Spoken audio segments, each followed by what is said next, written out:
Attends un peu, j'appelle.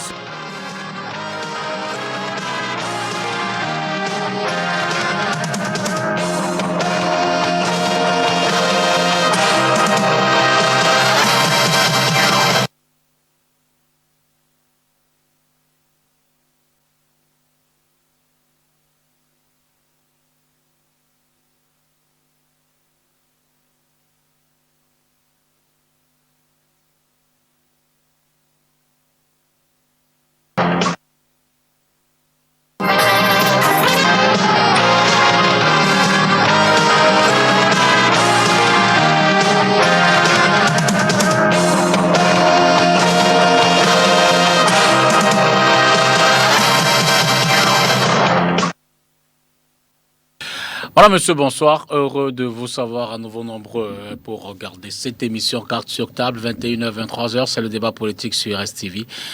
On aura deux thèmes et puis une actualité qu'on va commenter tout à l'heure. Ce sera ce concert très attendu de Grâce Descas à Paris, en France. L'artiste y est déjà depuis quelques jours, depuis dimanche notamment.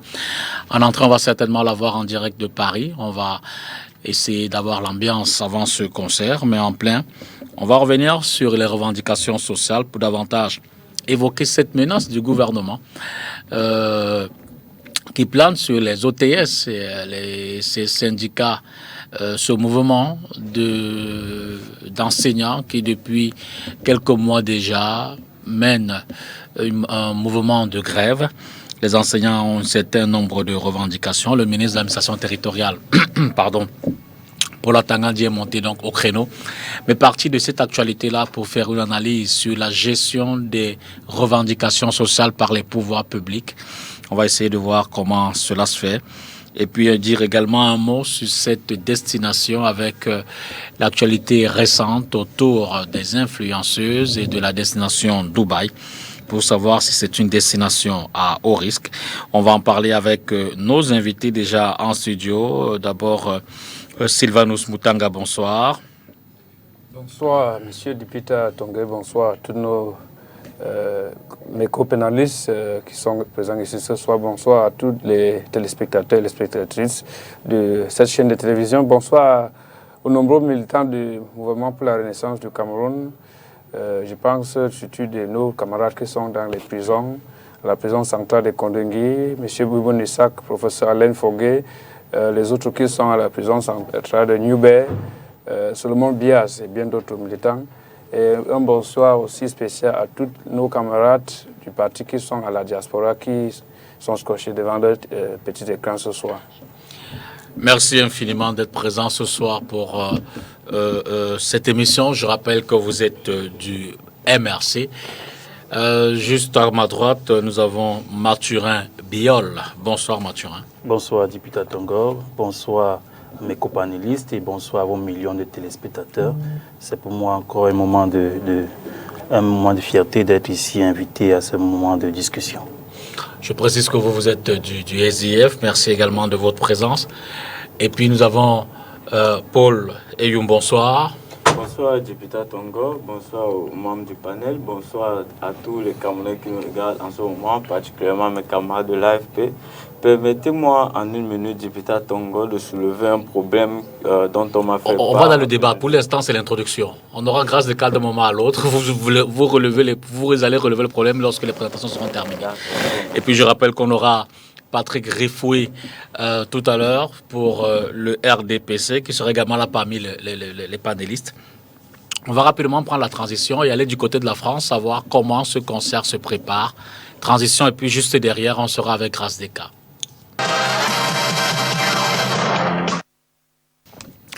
Direction Paris donc pour avoir l'artiste Grâce Descas qui, comme vous le savez, prépare un événement en France, à Paris, pour avoir une ambiance, un état d'esprit qui c'est peut-être de la gracieuse, l'artiste internationalement reconnue. On va tout de suite essayer de la voir. Bonsoir Grâce Descas. Bonsoir Tongo, monsieur Tongo. Merci infiniment d'être là ce soir pour discuter de cet événement que vous préparez. Vous êtes en France depuis dimanche déjà. Depuis que vous y êtes, que se passe-t-il quand vous êtes arrivé? Quel est votre programme? Comment vous préparez cet événement-là?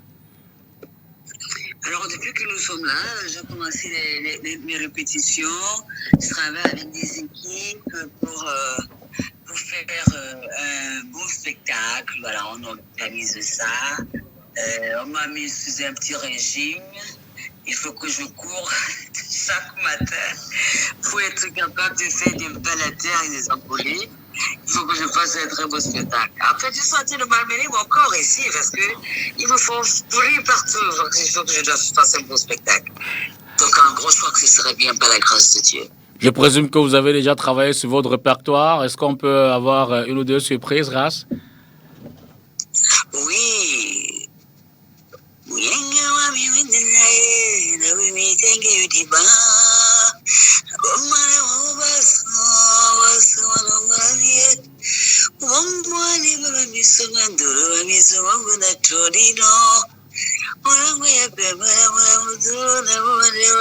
Le reste, il faut venir. Ah ouais, c'est sûr.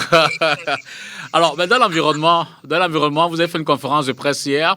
La mobilisation, qui c'est peut-être les tickets. Vous ferez à guichet fermé. Ça se passe comment, la communauté camerounaise?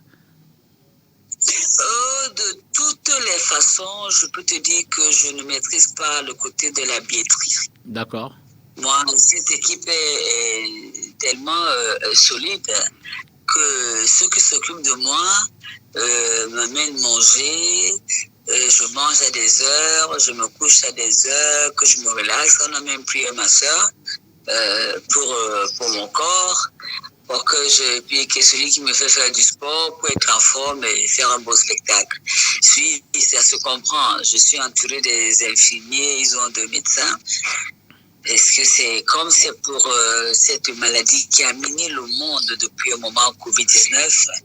Elle a donc décidé, c'est une jeune dame, hein, avec son collaborateur et toute la garde team, et puis les gars comme les Guimétans, qui ont l'habitude de ce genre de mouvement, qui sont là, et puis d'autres personnes qui sont là. C'est une grande équipe qui organise le spectacle.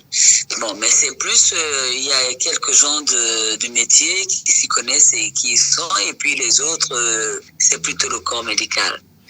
Donc, de votre côté, on peut dire que c'est la grande sérénité, il n'y a aucune crainte. Crainte par rapport à quoi? Bah, je vous renvoie la question. Ben non, tout ce que Dieu fait est bon. Ouais. Tout ce que Dieu fait est bon. Il y a toujours une raison pour laquelle un acte est posé dans notre vie. C'est certainement pour une raison connue ou inconnue. Et là où nous sommes, Dieu nous donne la possibilité et les facultés de montrer à quel point nous avons une bonne relation. Moi, je pense que le fait déjà d'être une femme de Dieu fait de moi une bonne cible pour justement que cela se fasse. Mais ceux qui ont l'habitude de mes spectacles savent que je suis toujours en prière.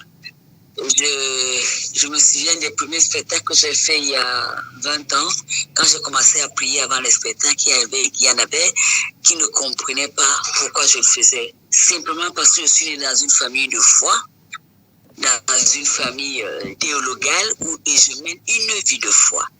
Donc moi, je crois que tout ce qui doit se passer se passera bien. Donc vous sentez un peu... Nous allons dans le souci d'apaisement. Moi, je vais dans le souci d'apaisement. Tu sais que je chante que l'amour. Je ne sais donner que de l'amour. Je ne sais donner que de l'amour. Même si je ne reçois pas pareil.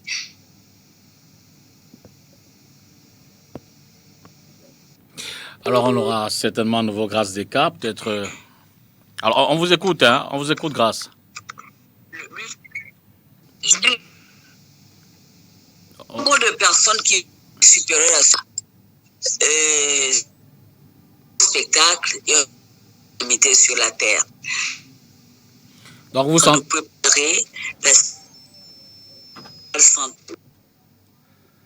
Oui, je t'écoute. Donc, vous vous sentez un peu loin de tous ces petits tiraillements et autres qui semblent s'annoncer. Vous ne vous sentez pas concerné. Vous dites c'est l'amour que vous prônez. Non, je me sens concernée parce que quand ton frère te dit qu'il a mal à la dent, automatiquement tu te sens concerné, tu regardes, tu vois ce que tu peux apporter. Tu vois ce que tu peux faire pour soulager sa souffrance. Mais s'il te demande de jouer le rôle du médecin, que tu n'es pas, là, tu dois lui faire comprendre que tu n'es pas médecin et que ce n'est pas ton rôle. Par contre, tu peux l'amener à l'hôpital. Tu peux chercher un médecin, tu peux aller voir un dentiste, etc., etc. Je me sens bien concernée. Mais ce que je sais faire, c'est prier et c'est donner de l'amour.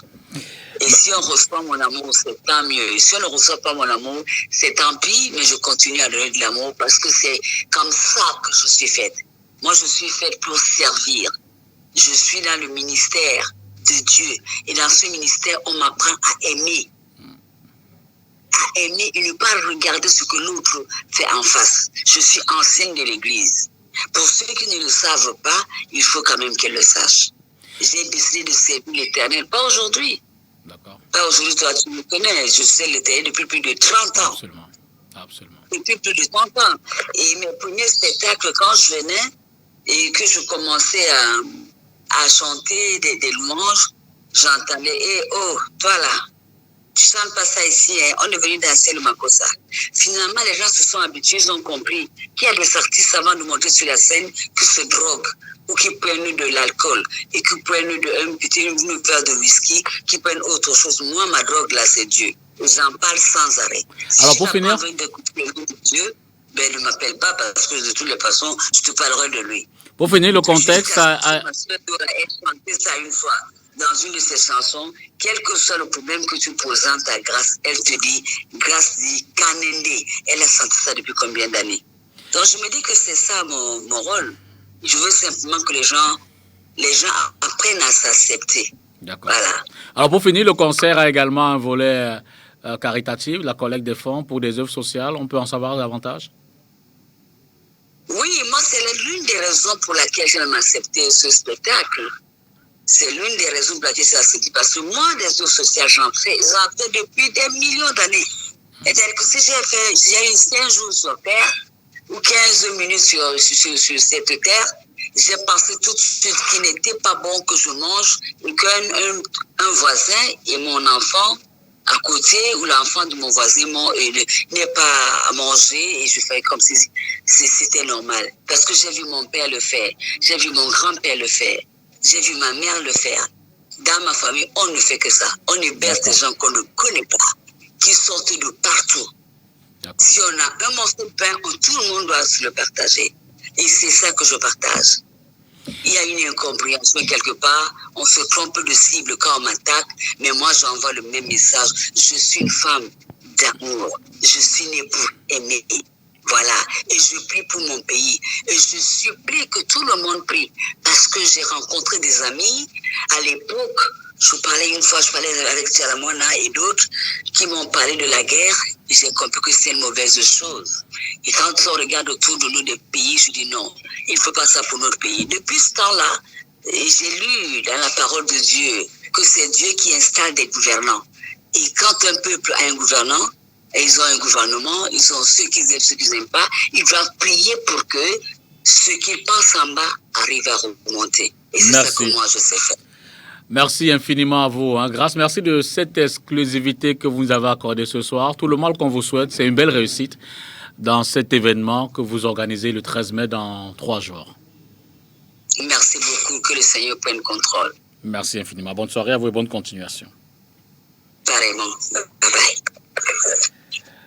Voilà donc, nous étions avec Grâce Descartes, artiste musicienne, vous le savez, qui organise un concert dans 3 jours, le 13. Un peu moins de 3 jours. Ce sera à Paris un concert qui, comme vous le savez, a fait quelques bruits, pardon, notamment sur les réseaux sociaux. Une réaction peut-être pour les Youm après cette sortie de Grâce Descartes. Oui, j'ai écouté attentivement la chanson de Grâce Descartes, qui d'ailleurs dans sa voix et même dans son attitude, on voit d'ailleurs le sobriquet qui lui a été donné de la gracieuse, parce que c'est une dame qui est à côte, qui montre quand même que malgré tous les soubresauts qu'il y a actuellement, elle est positive et elle se dit qu'elle va tenir son concert de manière sereine. Et moi-même, je le dis depuis la semaine passée qu'en réalité, il n'y aura rien. Ça me rappelle juste un événement en février 2019 qui était déjà le cas pour Bendeka, où la même organisation BAS avait annoncé même boycott et autres, et au final, il n'y en avait rien. Donc, je crois que ici, il y a un tollé général beaucoup plus cette fois-ci, parce que les gens se disent que on ne peut pas continuer ainsi. Depuis 4 ans déjà que nous avons cette organisation de la BAS, bon, près de 4 ans, parce qu'en fait, c'est après les élections de 2018, où la BAS est née, une organisation qui veut imposer sa façon de voir à d'autres personnes. Et nous autres, nous condamnons cela. Quand je dis nous autres, je parle nous autres qui sommes attachés à la République, parce que si nous laissons la BAS agir, que ce soit pour Mahanga Zeka ou tout autre musicien, demain ce sera vous les journalistes, on va vous demander à vous, monsieur Dipita, pourquoi vous avez tendu le micro, appelez-moi à partir du foyer. Et comme vous avez tendu le micro et que nos adversaires politiques ne sont pas d'accord, donc vous aussi, vous devez être victime de violence. Nous pensons que la République ne peut pas se construire dans la violence, elle doit se construire dans la sérénité, dans la paix. Et c'est pourquoi nous invitons la BAS à comprendre qu'il y a des limites. On peut exprimer son mécontentement un moment, mais il y a des moments où même la folie, elle doit s'arrêter et la base doit revenir à la raison. Et d'ailleurs, ce matin, je suis pas là. Ce matin, j'ai appris de la bouche de monsieur Kamwa La Panthère, je crois que c'est comme ça qu'on l'appelle, que j'ai écouté dans une radio de la place, qui a dit qu'en fait, la base n'ira pas manifester violemment, comme elle a souvent fait, on l'a vu, mais qu'elle va juste multiplier les appels au boycott, c'est-à-dire à la non-participation à ce conseil caritatif auquel prendra part Mme Grace Deka.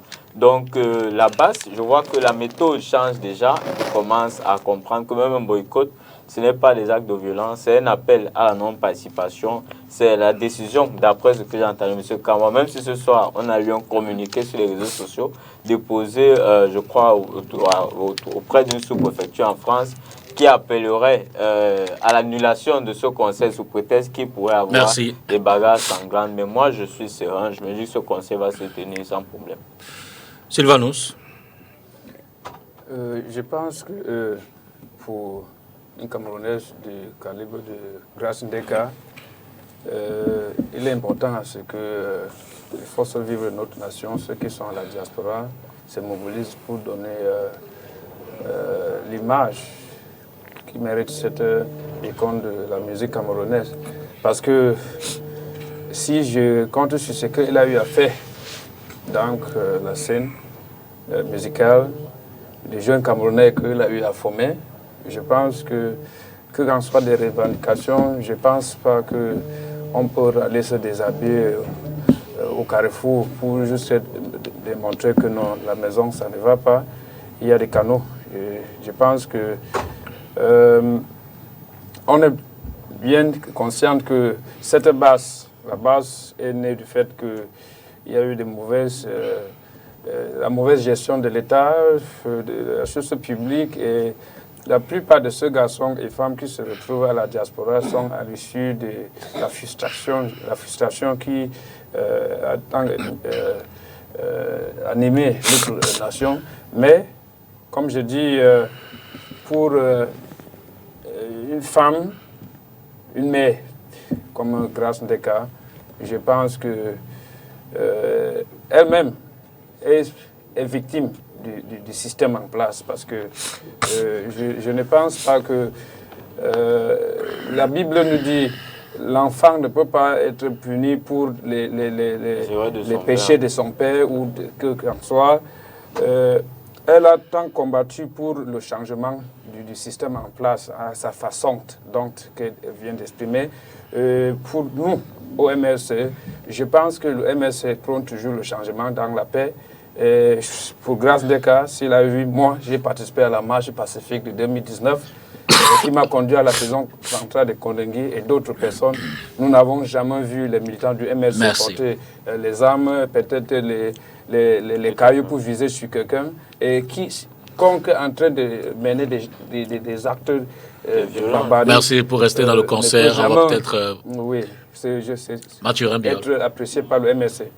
Oui. Juste une réaction et puis on passe au thème de la soirée. Oui, je pense que la chanteuse Grace Deka, elle a le droit d'exercer ce qu'elle sait le mieux faire, c'est-à-dire chanter et elle doit le faire avec toute la sérénité qu'il faut, avec toute l'assurance, avec toute la liberté qui est nécessaire pour qu'elle puisse, n'est-ce pas, donner du plaisir à ceux qui se déplacent, n'est-ce pas, pour venir l'écouter et pour venir prendre du plaisir à chanter avec elle et à partager tous les morceaux qu'elle a déjà eu à concevoir et à donner à son public.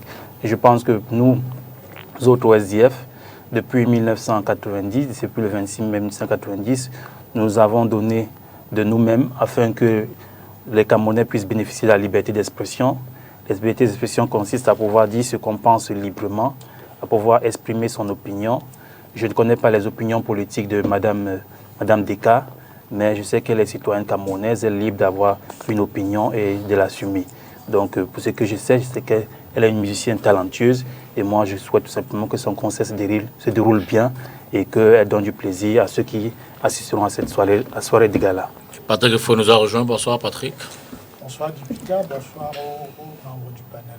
Une réaction, je rappelle que vous êtes du RDPC, une réaction suite à cette sortie plutôt rassurante de Grace Deka qui en appelle à plus d'amour, à plus de compréhension et invite les uns et les autres à prendre part à cet événement qu'elle organise à Paris. Oui, elle est dans son rôle, mais le sujet, ce n'est pas Grace Deka. La question est de savoir si un artiste, en raison de ses opinions, peut être empêché de gagner sa vie en exerçant son métier. C'est le sujet qui est sur la table. Et c'est une situation qui dure depuis 4 ans aujourd'hui. Je voudrais rappeler à ceux qui nous écoutent qu'il y a quelque temps, quand un artiste membre du MRC faisait son concert à Paris, on nous avait sorti les flonflons de l'unité nationale.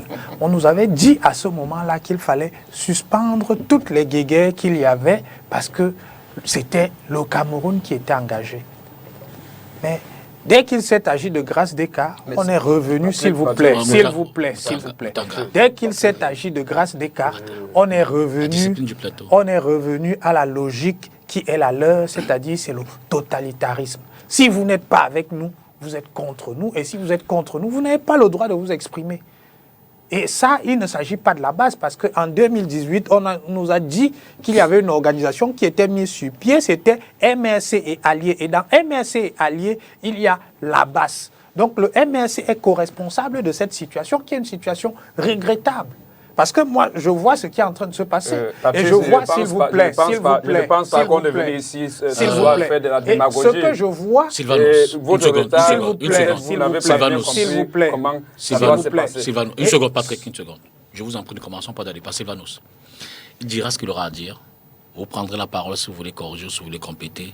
Mais je vous en prie, évitons de parler quand quelqu'un d'autre a la parole. Première chose. Deuxième chose, je vous en prie, ne parlez que lorsque je vous donne la parole. On a 2 heures, on gagnera en temps si on essaie de respecter cela. Digérer, accepter, je ferai les recadrages si c'est nécessaire, mais laissons les uns et les autres parler.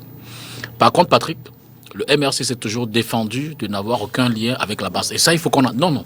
Je vous suis très bien. Il faut qu'on en tienne compte, aussi bien dans l'analyse que sur ce plateau. Je veux dire, vous allez analyser vos actes et tout ça, mais il faut tenir compte de ce que le MRC s'est tout le temps détaché et parfois même a condamné des actes posé par la base. Mais je vous suis très bien, sauf que ce sont les champions du double discours. Ce sont des gens qui disent toujours une chose en pensant le contraire. Et si vous voulez que je vous prenne des exemples, on va finir la soirée sur ces exemples-là, je vous préviens. Donc, moi, je ne m'en tiens pas aux déclarations de principe qui constituent des écrans de fumée.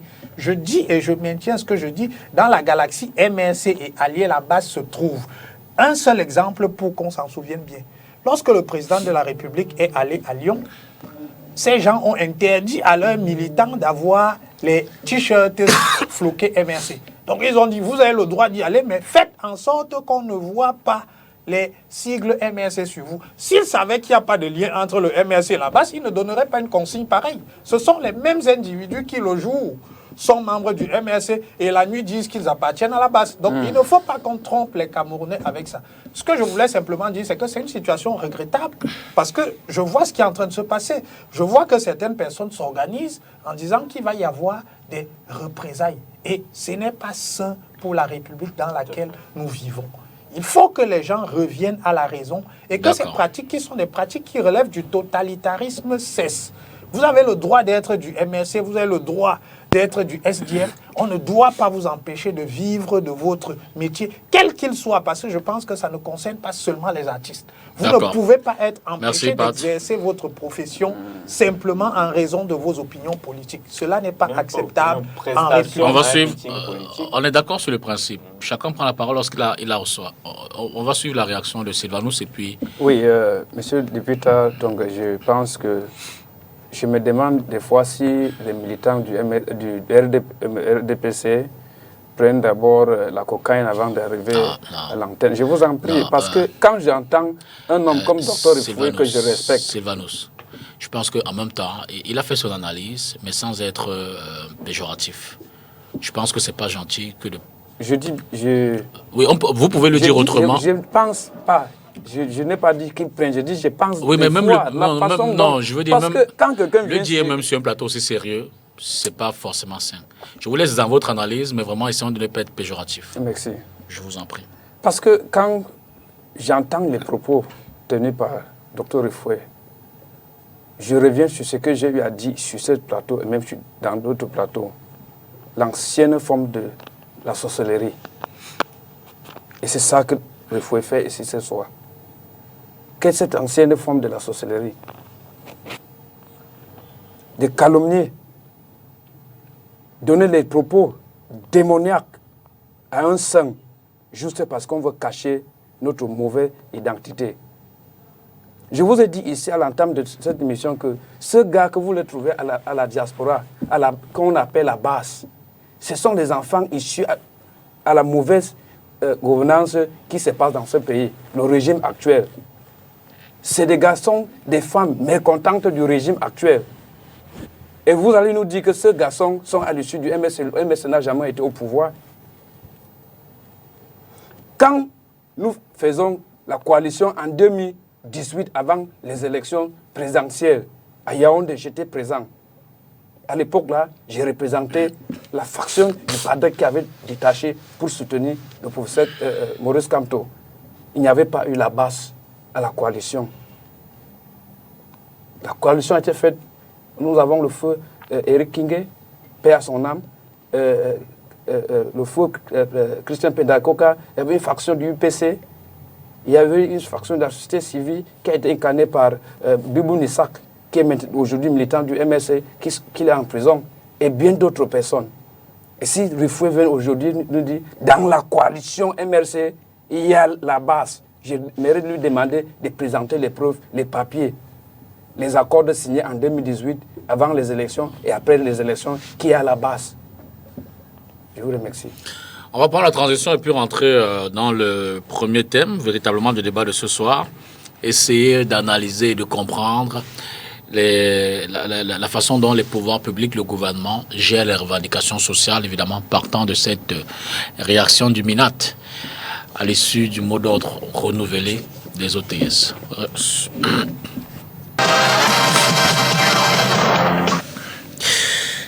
Alors, je vais à nouveau commencer par vous, Paul Eyoum. Ce n'est qu'un prétexte, hein, cette sortie du MINAT face aux enseignants qui, depuis un moment, sont en plein mouvement de grève. Mais l'intérêt de l'analyse ce soir, c'est d'essayer, comme je l'ai dit tout à l'heure, d'observer ce jeu, j'ai failli dire, dans la dynamique des rapports sociaux qui sont d'ailleurs normaux dans un pays entre ceux qui ont des revendications, qui en veulent souvent plus, qui ont des droits qui voudraient qu'ils soient respectés, et les pouvoirs publics qui n'ont peut-être pas souvent les moyens ou alors freinent ou traînent à faire appliquer les droits des uns et des autres. Comment, à votre analyse, le gouvernement dans l'ensemble apprécie-t-il, gère-t-il et aborde-t-il les revendications sociales au Cameroun, quels que soient les corps?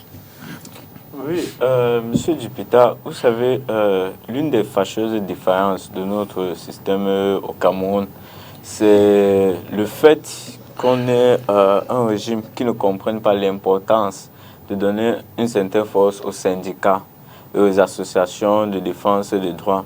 Parce qu'aujourd'hui, nous évoluons avec des nébuleuses. En réalité, OTS, qui est un mouvement acéphale, qui n'est pas un syndicat, c'est un mouvement d'humeur, et non un mouvement de grève. En réalité, c'est un mouvement d'humeur. On parle de grève lorsqu'il s'agit des syndicats, étant donné donc que c'est un mouvement d'humeur.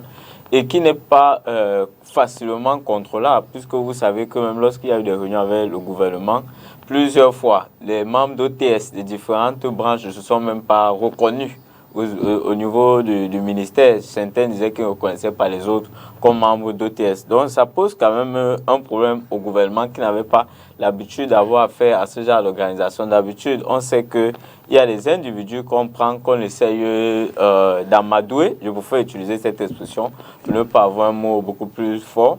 Qu'on essaie d'amadouer pour laisser tomber les revendications qui sont les leurs. Malheureusement, OTS pose un problème au gouvernement parce que lui, il est acéphale et c'est une bonne partie de la fonction publique qui est en situation de revendication dans cette affaire d'OTS. Et donc, le MINAT, à ma surprise, je ne sais pas si le MINAT est à la recherche du buzz.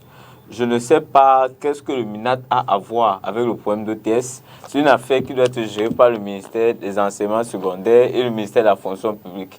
J'ai été surpris de lire la lettre du MINAT qui demande au gouverneur de demander à ce que soient transmis les noms des enseignants qui ne donneraient pas cours et qui seraient dans des projets, je mets ça entre guillemets, insurrectionnels. Je ne sais pas d'où viennent les mots insurrection en ce qui concerne les enseignants.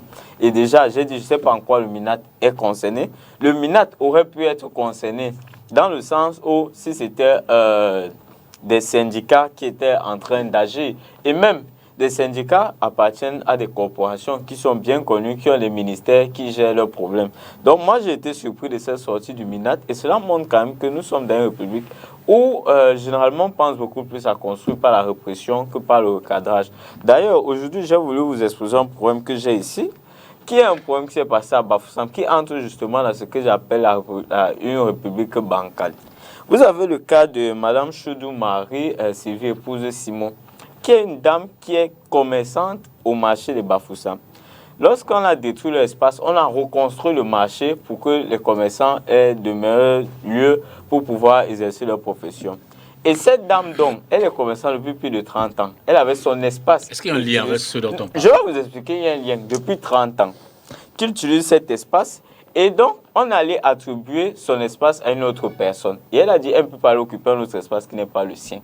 Elle est donc malheureusement allée occuper son espace à elle, ouvert là-bas. Et un monsieur qui n'est pas commerçant à la banque, je ne vais pas citer son nom ici, à qui on a attribué ce numéro, va déposer une plainte au tribunal pour vol aggravé.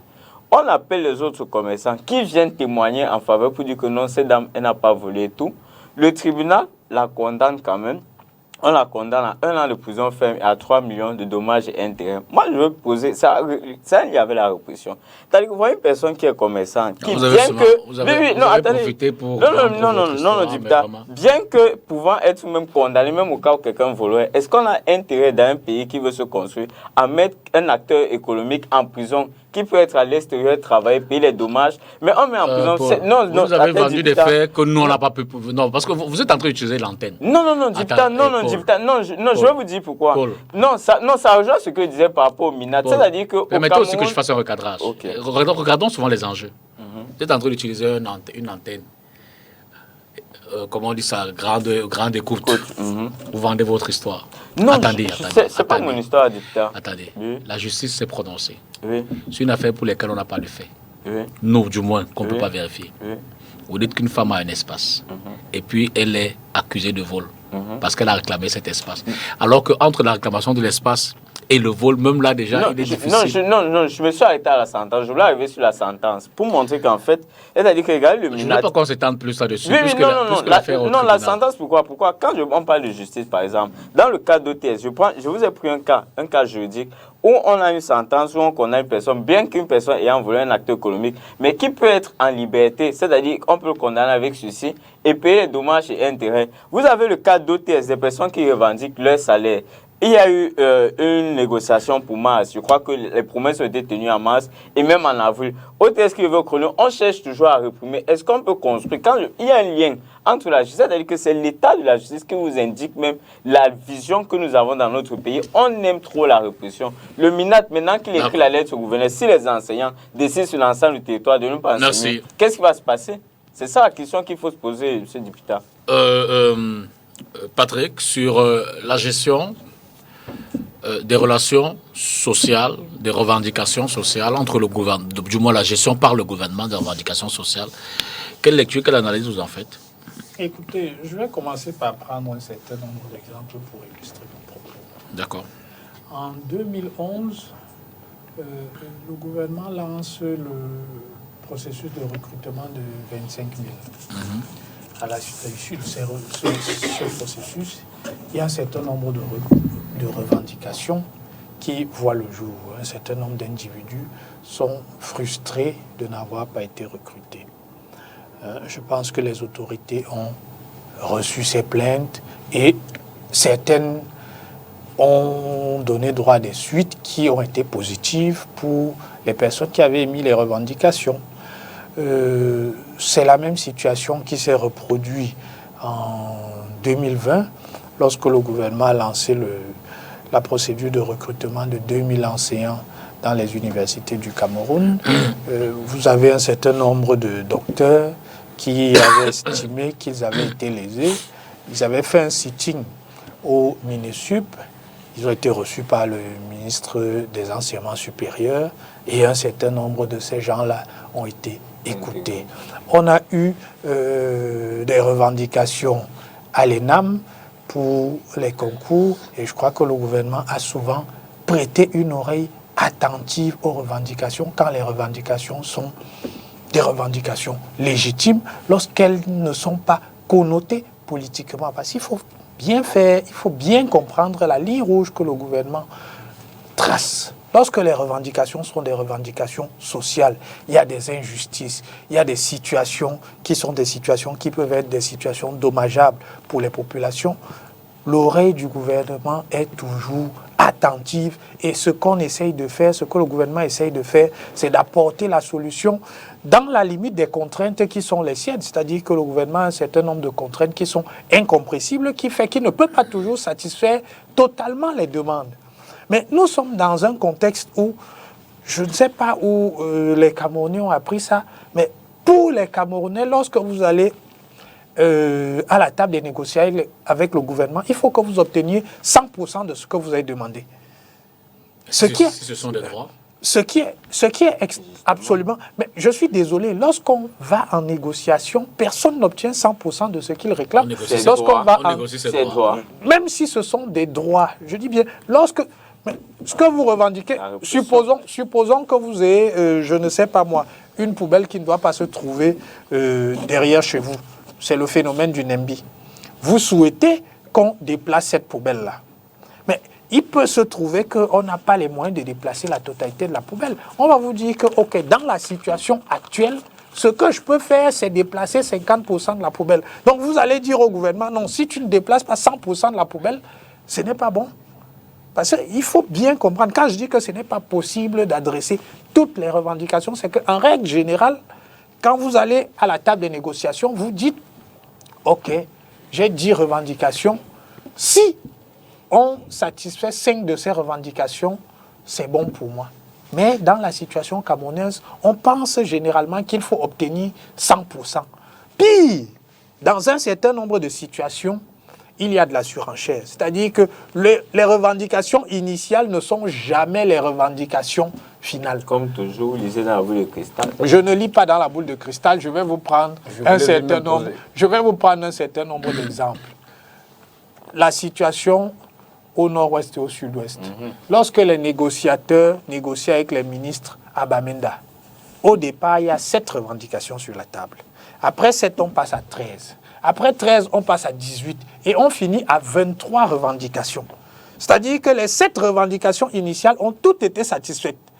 Quand elles ont été satisfaites, puisque ces gars, en fait, ils ne décidaient de rien, ils sont sortis pour prendre l'avis de leur donneur d'ordre. Leur donneur d'ordre leur ont dit, vous ne cédez pas. Ils ont rajouté des choses sur la table. Et donc, il fallait à la fin que le gouvernement cède sur les 23 revendications. Non, je dis, nous devons apprendre, et ça c'est pour les syndicats. Les syndicats doivent apprendre l'art de la négociation. On commence avec une position haute et on finit avec une position basse. Vous ne pouvez pas commencer à 7 revendications et puis vous terminez à 23. Donc, dans certains cas, et c'est la situation d'OTS... Vous estimez que le gouvernement implémente toute la La méthode, la procédure, pour souvent... La procédure, c'est l'écoute, c'est le dialogue, c'est essayer d'apporter des réponses dans la mesure qu'en face, il y a souvent des... Dans la mesure des contraintes. Dans la mesure des contraintes qui sont les siennes. Maintenant, vous avez des situations comme la situation d'hôtesse. Si vous voulez comprendre cette illustration, qu'est-ce qui se passe? Il y a un certain nombre de revendications qui sont sur la table. Le gouvernement fait des promesses. Ces gens disent, nous ne vous croyons pas. Le gouvernement n'a sanctionné personne. Avril est arrivé, mars est arrivé, le gouvernement a tenu ses promesses. Avril est arrivé, le gouvernement a continué à tenir ses promesses. Il y a un chronogramme clair d'implémentation des mesures gouvernementales. Il y a des concertations qui se poursuivent pour un certain nombre de mesures qui sont des mesures à long terme. Mais vous avez quand même des gens qui vous disent que la grève doit se poursuivre. Je tiens à rappeler que le droit de grève est un droit garanti par la Constitution, mais en réalité, lorsque vous faites grève, vous ne devez pas avoir votre solde. D'accord, merci. Donc, lorsque vous avez des individus qui décident de faire grève, le gouvernement n'a suspendu la solde de personne. Mais après qu'il se soit mis à tenir ses promesses, ces individus continuent à faire grève. Le gouvernement est obligé de prendre un certain nombre de mesures qui sont des mesures strictes. C'est-à-dire que si vous n'êtes pas dans les salles de classe, si vous ne faites pas votre travail, si vous ne faites pas ce pourquoi vous êtes payé, eh bien, il faut que cela soit reporté à la hiérarchie pour qu'on en tienne compte et qu'il y ait une implication sur la solde. Parce qu'en réalité, je chute là-dessus, lorsque vous faites grève, c'est le syndicat pour lequel vous faites la grève qui supporte le delta de la solde qui correspond aux jours qui ne sont pas travaillés. Ce n'est pas à votre employeur de supporter cette solde-là. Mathurin, sur cette analyse également, le management par le gouvernement des revendications sociales. On note que le gouvernement est toujours frileux. Le gouvernement a toujours peur de ceux qui sont en face de lui, les différents corps sociaux. Vous vous souvenez qu'en 2016, il a évoqué cette négociation entre les avocats et le gouvernement, lesquelles les négociations ont débouché à la crise que nous vivons aujourd'hui depuis près de 4 ans. Vous comprenez que à la suite de cela, on a eu d'autres corps sociaux, les médecins, qui ont présenté leurs revendications, qui jusqu'ici n'ont pas trouvé de solution. Il y a également les infirmières qui, par la suite aussi, dans les différents hôpitaux du pays, ont posé des revendications qui ne sont toujours pas solutionnées. Donc le gouvernement utilise toujours le dilatoire pour envoyer à plus tard et sans trouver de solution. On constate donc que pour un régime qui prétend gagner des élections à plus de 70%, il n'arrive pas véritablement à discuter avec ceux qui devraient être ses électeurs, parce que ce sont les gens qui vous ont élus, c'est-à-dire qu'ils ont, n'est-ce pas, accordé leur caution au programme que vous leur avez présenté, aux objectifs que vous leur avez présentés comme étant votre ambition à organiser le pays, mais vous êtes incapable par la suite de pouvoir discuter avec eux. Vous vous souvenez que récemment d'ailleurs, la fête du travail, les manifestations, les défilés n'ont pas été organisés, n'est-ce pas? La parade, n'est-ce pas, qui encadre généralement ce jour-là ici au Cameroun. Nous sommes l'un des rares pays au monde, n'est-ce pas? On a prétendu que du fait du Covid, on ne peut pas organiser le défilé de la fête du travail, alors que en février, lors de la fête de la jeunesse, il y a bien eu un défilé ici au Cameroun. Et forcément, je pense que le 20 mai, ils vont pouvoir l'organiser. Mais pour les travailleurs, les gens avec qui vous devez discuter, les gens avec qui vous devez... C'est un moment de réflexion. Le 1er mai, c'est un moment de réflexion pour les travailleurs. Ils doivent organiser les conférences, ils doivent organiser les débats, ils doivent manifester avec les pancartes pour brandir quelles sont les revendications. Oui, mais on n'a pas interdit les conférences et autres célébrations ou mais manifestations. au moins, dans tout le monde entier, on voit au moins des travailleurs défiler et présenter au moins à la planète quelles sont leurs revendications et qu'est-ce qu'ils souhaitent, n'est-ce pas, avoir comme amélioration dans leurs conditions de travail. Ça a été le cas dans tous les pays. J'ai vu des images de Cuba où des millions de travailleurs étaient dans la rue. On a vu ces images dans de nombreux pays en Europe. Le Cameroun n'a pas plus souffert de Covid que ces pays-là. Donc, venir interdire un défilé du 1er mai au Cameroun en prenant pour prétexte de Covid, ça n'avait pas de sens.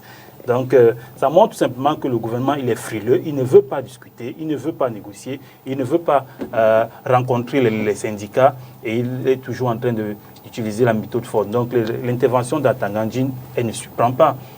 C'est sa marque de poser, c'est-à-dire la force.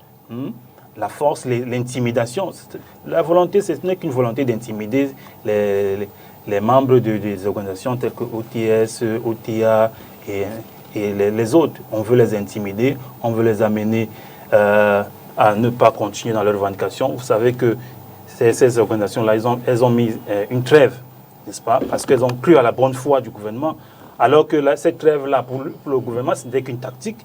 Une tactique tout simplement pour démotiver les autres et les amener à ne pas être capables de remobiliser plus tard.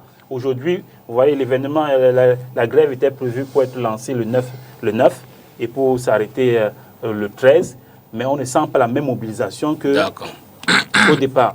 Ça veut dire que, notamment, quelque part, peut-être Atangandji a réussi à intimider certains enseignants, mais les plus courageux, ça, les certains vont aller jusqu'au bout. Avant peut-être que Sylvain nous intervienne, je voudrais rappeler que le ministre du Travail et de la Sécurité sociale a plutôt demande au président des organisations syndicales du secteur de l'éducation.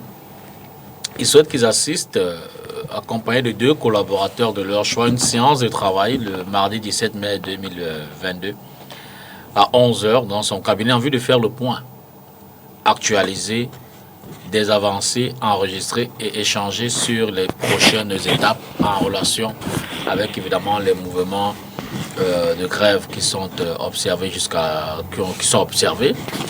Et donc il demande à ces gens-là, après les premières réponses concrètes apportées aux problèmes posés conformément à l'échéancier accepté par tous, le ministre invite donc les responsables ou alors les représentants de ces syndicats à venir échanger. Ce sera le 17 mai.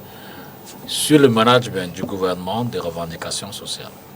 Monsieur le député, je vais vous faire une petite révélation de ce qui se passe maintenant, surtout dans les écoles primaires qui sont en train de composer ce qu'on appelle le CEP blanc et le First School Living Certificate MOOC. C'est la première fois que nous voyons les délégations départementales, soit les délégations d'arrondissement, demandent aux directeurs, au centre des amants, de leur faire parvenir les PV, les résultats. Du CEP blanc. Du CEP blanc. J'ai demandé j'ai interrogé 3 ou 5 enseignants directeurs pour comprendre pourquoi. Ils m'ont dit c'est juste parce que le gouvernement a peur. Peut-être que la greffe des enseignants peut perturber la correction des examens officiels. Et au cas où ça arrive à ce niveau-là, et ces PV vont servir pour délivrer les notes, les certificats aux enfants. Vous pouvez voir de quel niveau où le gouvernement est prêt pour du péri.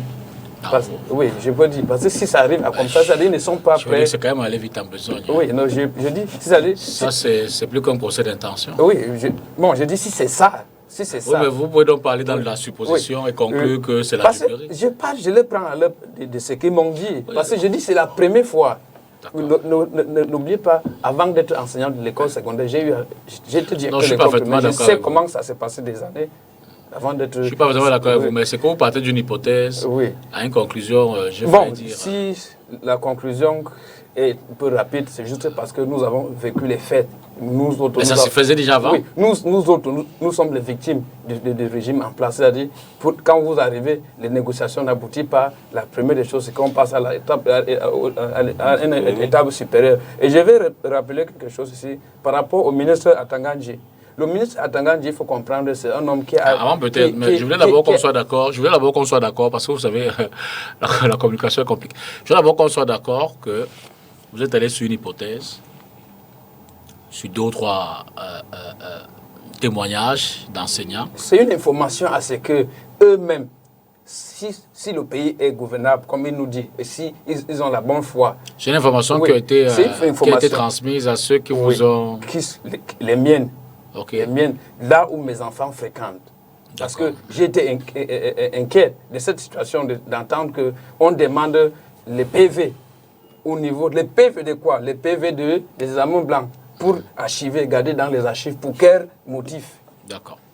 Bon, je reviens. Pour poursuivre. Je dis bien, j'ai parlé du ministre Atanganji. Le ministre Atanganji est mon frère. Parce que quand je dis mon frère, il est du Nord-Ouest, je suis du Nord-Ouest. Il est aussi mon frère, c'est pas parce que... Il est votre frère. Alors, je ne voulais pas entrer dans le tribalisme. C'est quoi cette histoire? C'est pas une question de tribalisme. Bon, je reviens de dire, c'est un homme que je maîtrise un peu parce que quand lui parle, je sais que c'est quelqu'un qui a la connaissance de la Bible. Et le ministre Atanganji, on dit dans la Bible, dans le jargon chrétien, où la Bible nous dit, la lettre tue, mais l'esprit revivifie. C'est-à-dire, lui comprend très bien ce que la Bible dit dans Matthieu chapitre 11, verset 12, que depuis le temps de Jean-Baptiste, le royaume de Dieu a su faire violent, ce n'est que les violents qui n'en ont pas. C'est-à-dire, il faut toujours faire violent à ceux qui revendiquent leurs droits pour les domper, pour les faire endormir l'esprit. Parce que je ne sais pas pourquoi ils avaient entamé les discussions, les négociations. Et on arrive à ce niveau que peut-être, Dr Refoué vient de nous dire, le gouvernement a satisfait pratiquement presque, il dit 90. Je voulais qu'il cite ce que le gouvernement a fait. Parce qu'il n'a pas cité. Il a juste parlé comme s'il parlait aux enfants qu'à l'école primaire ou peut-être à la maternelle. Je dis bien, à l'heure actuelle, les enseignants continuent à revendiquer. Nous voyons, si on parle de la monétisation des âges, pour la promotion des enseignants. Prenons le cas, un enseignant qui vient juste de finir l'école normale supérieure. L'année prochaine, il est nommé professeur d'un lycée. Le gouvernement, parce que c'est la première des choses qui cause les frustrations pour les enseignants. Et nous parlons encore, si vous avez compris, le gouvernement parlait que pour la correction, le président de la République a instruit à ce qu'on enlève, on relève l'argent. Je ne sais pas qu'on prend l'argent des frais d'examen pour couvrir les dettes antérieures. Je n'arrive pas à comprendre. Et je me pose la question, qu'est-ce qui va se passer pour les enseignants qui vont aller corriger les épreuves qui vont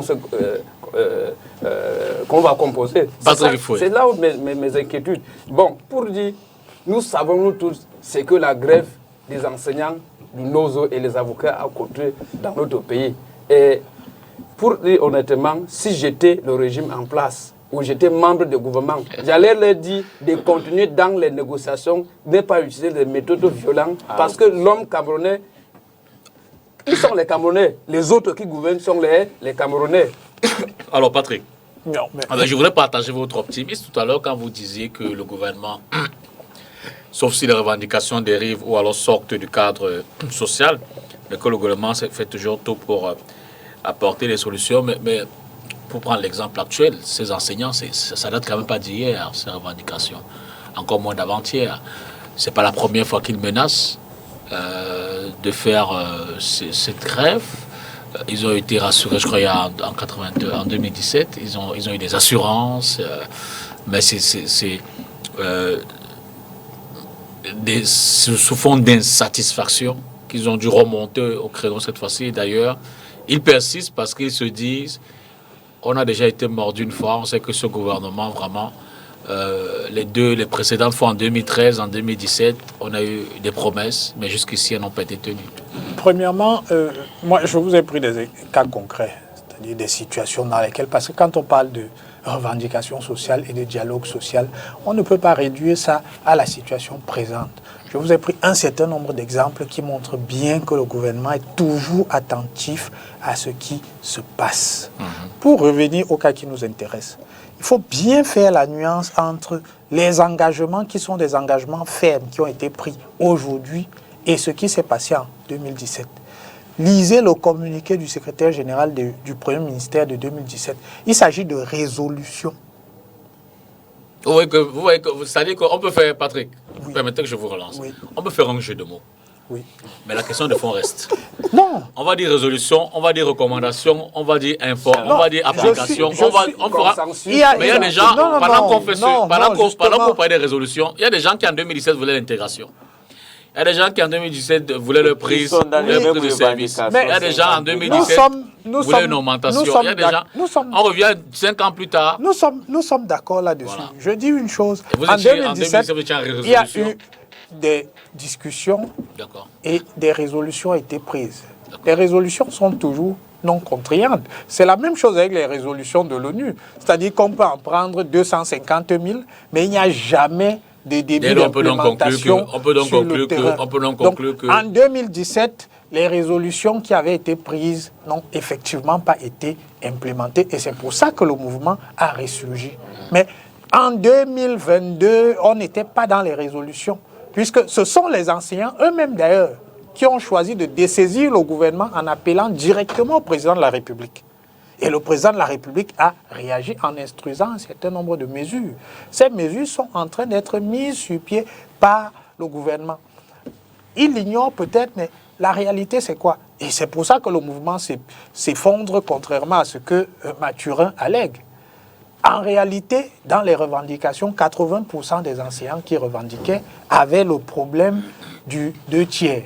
C'est-à-dire qu'ils percevaient toujours 2 tiers des salaires. Donc, à partir du moment où 80% des enseignants ont eu la satisfaction de leurs revendications, il était normal que... Cette revendication-là. Je dis 80% de ceux qui revendiquaient, c'était sur les 2 tiers.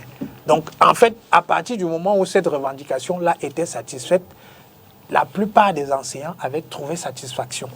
Maintenant, il y a des questions qui sont des questions de long terme qui ont été posées. Et c'est pour ça qu'il y a un échéancier, c'est-à-dire qu'on dit on ne peut pas tout résoudre d'une seule fois. Moi, j'ai vu des gens qui venaient sur les plateaux dire qu'il y avait qu'à ponctionner la ligne 94 et on trouverait 180 milliards. Mais ce qui n'est pas logique. Je veux dire que quand on sait que...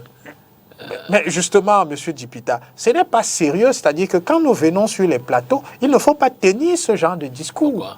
Mais pour la simple et bonne raison que le budget, ce n'est pas une caisse qui se trouve quelque part avec de l'argent. Le budget se réalise tous les jours en recettes et en dépenses. Mais ce budget connaît des collections également en fonction des urgences, en fonction des nécessités. On est d'accord. On a vu ces mobilisations très fortes lorsqu'il y a eu Covid.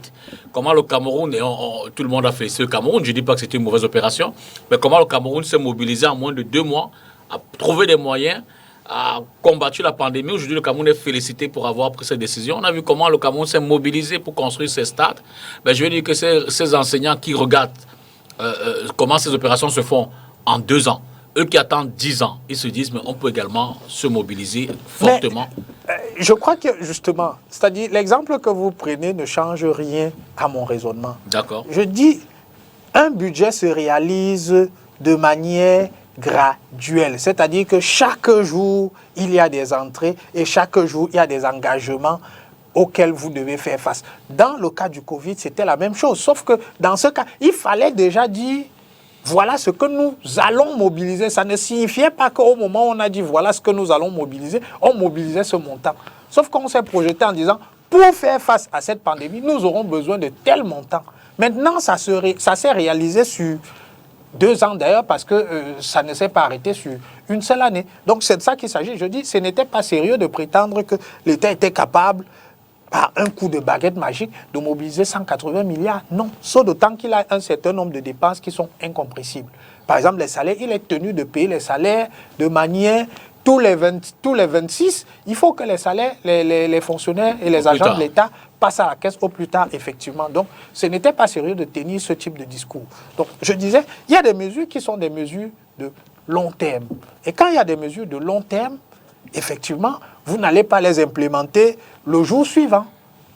Le Premier ministre, lors du dernier conseil de cabinet, a encore donné des recommandations fermes pour que ces mesures-là soient implémentées. Les délais, un certain nombre de délais ont été raccourcis, notamment pour la prise en solde de ces enseignants-là. Donc, on ne peut pas dire que le gouvernement, ne réagit pas et le gouvernement est insensible ou que le gouvernement est frileux. Sauf, et c'est ce qui a amené le premier flic du Cameroun à réagir, effectivement, il s'est avéré qu'un certain nombre de membres de ce mouvement, on parle du mouvement de la nébuleuse OTS, parce qu'effectivement c'est une nébuleuse. Donc, OTS-OTA. Voilà, OTS-OTA. On s'est rendu compte, et ce sont des informations que à titre personnel, j'ai depuis un certain temps, que certains membres de ces mouvements-là frayent avec un certain nombre d'ONG et certaines formations politiques. C'est interdit par la loi. C'est interdit. C'est interdit par la loi. Écoutez, les hommes politiques. s'il vous plaît, s'il vous plaît. Donc, sur cette base-là, ce sont des revendications sociales ou ce sont des revendications politiques? Si ce sont des revendications politiques, mais adressez-les sur le terrain politique. Et on leur administrera un traitement qui sera un traitement différent. Il faut que ce soit clair. Donc, on fera quoi? On cessera de, à partir du moment... on cessera de manier le show et la carotte pour autre chose. Les revendications... Les revendications politiques sont alors... Vous avez compris. Gérées par quel moyen alors? Vous avez compris. Par la violence. Vous avez compris. C'est votre interprétation. Mais c'est ce que vous avez dit. Je dis que si ce sont des revendications... Vous ne m'avez pas permis de chuter. Vous ne m'avez pas permis de chuter. Donc, pour terminer, effectivement, il faut faire la nuance. Lorsque les revendications sont des revendications qui sont des revendications fondées, le gouvernement cherche toujours à trouver la meilleure solution dans la limite de ses propres contraintes parce qu'il a un certain nombre de contraintes et il ne peut pas tout, il n'a pas une baguette magique comme certains veulent faire croire. Malheureusement, parfois, il peut y avoir de l'instrumentalisation, il peut y avoir du mélange des gens dans un certain nombre de mouvements et le gouvernement, effectivement, et le MINAT est dans son rôle de faire attention à ce que les revendications sociales demeurent des revendications sociales. Patrice, quand nous entendons le secrétaire général de la présidente de la République sur auto-institution du président de la République, il faut payer l'église presbytérienne. 400 quelque chose. 400 quelque chose. Ils ont mobilisé cet argent quand? Donc, les affaires de l'église, qui a déjà beaucoup d'argent, qui prend déjà beaucoup aux pauvres, on ajoute encore l'argent. C'est ça la question. Parce que quand Rifoué parle ici, j'ai l'impression qu'il est en train de parler au gamin. C'est 400 millions, ce n'est pas 180 milliards. C'est la même chose. C'est la même chose. Si ça peut se passer avec 400 millions, ça peut se passer je voulais relancer pour les avec 180 milliards. Je voulais relancer pour les Yum, justement, sur, je veux dire, prendre un peu la langue de Sylvanus. Dans la réalité, est-ce que le gouvernement a quand même une marge de manœuvre assez grande? Je veux dire, pour satisfaire, là c'est le cas des enseignants, mais je veux dire que ce n'est pas souvent toujours une revendication d'un corps social, il y en a souvent plusieurs. Dans son modèle de négociation, dans son process de négociation, est-ce que la marge de manœuvre du gouvernement lui permet de satisfaire totalement à l'instant des revendications, de mobiliser autant de moyens? En toute honnêteté, je vous dis non. Le gouvernement ne peut pas. Et c'est pourquoi j'avais dit ici, lorsque nous avons eu ce débat, que le gouvernement avait l'obligation d'une chose, d'être honnête avec OTS, leur dire ce qu'ils peuvent véritablement faire et ne pas leur vendre des promesses qu'ils ne pourront pas tenir. Parce que ce qui est souvent mauvais, c'est lorsqu'on vous miroite quelque chose et vous découvrez à la fin qu'il n'y a rien dans le fond. C'est quelque chose de très dangereux. Et le gouvernement, pourquoi? Parce que déjà, vous savez, le Cameroun, la situation économique du Cameroun est très critique. Nous avons des problèmes à gérer avec le FMI actuellement parce que nous sommes le seul pays au monde qui a réussi à aller au FMI. Le président avait dit que nous n'irions jamais au FMI, le président de la République, M. Paul Biya. Nous sommes allés au FMI, nous sommes sortis de l'initiative PPTE. Le Cameroun est encore entré au FMI, le seul pays sur Terre qui a reçu cet exploit qu'on n'a jamais vu.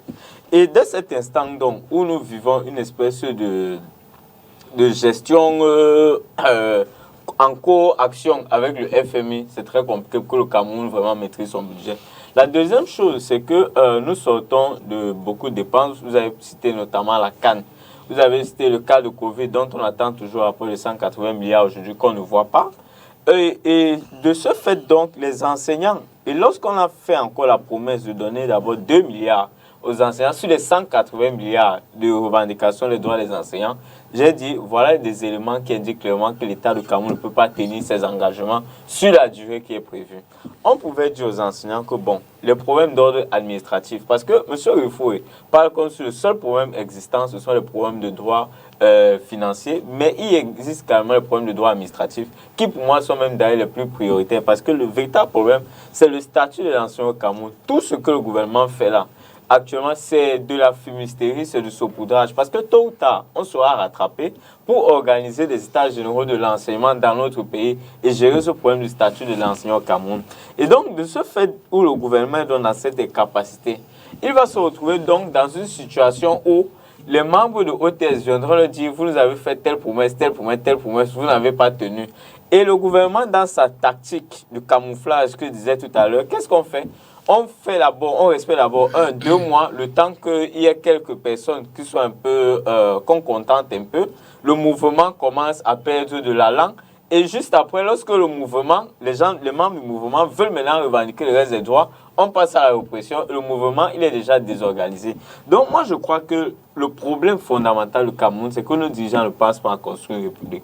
On pense toujours que soit, quand je vous ai parlé tout à l'heure de justice, c'est que soit l'esprit dirigeant camerounais actuel, c'est toujours être dans la pression. Soit on réprime, soit les gens qui sont en face, ils acceptent les conditions qui plaisent au gouvernement. Or, particulièrement d'aujourd'hui, il a parlé des syndicats. Les syndicats, lorsque, par exemple, ils se mobilisent, ce sont les syndicats, ils sont d'abord bien formés.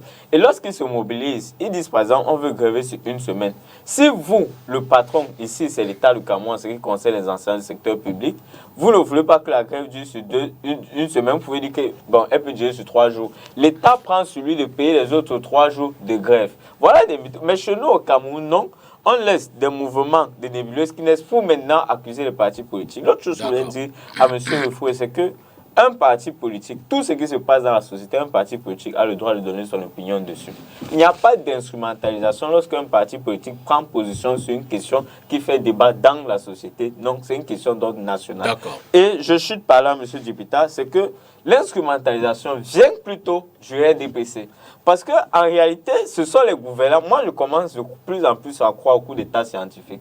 Parce que lorsque vous voyez tout ce qui se passe au sein du gouvernement, vous avez cité tout à l'heure le ministre de la Sécurité sociale qui convoque une autre réunion. Vous allez entendre là-bas au moment venu que ceux qui sont allés au TSP ne les reconnaissent pas. Comme d'habitude, on va sortir des gens comme ça, on ne sait pas d'où ils sortent. On va les présenter à la télévision pour voir les membres de l'OTS. Et ceux de l'OTS en bas vont me dire qu'ils ne les reconnaissent pas et le mouvement de grève va continuer en bas. Il faut penser véritablement, je le dis à mon ami Roufoué, que le Cameroun, on ne peut pas construire le public dans le mensonge, dans la duperie. Ce n'est pas possible. Il faut être honnête, dire aux gens la vérité et ensemble, on pourra trouver les solutions au lieu d'accuser les partis d'opposition.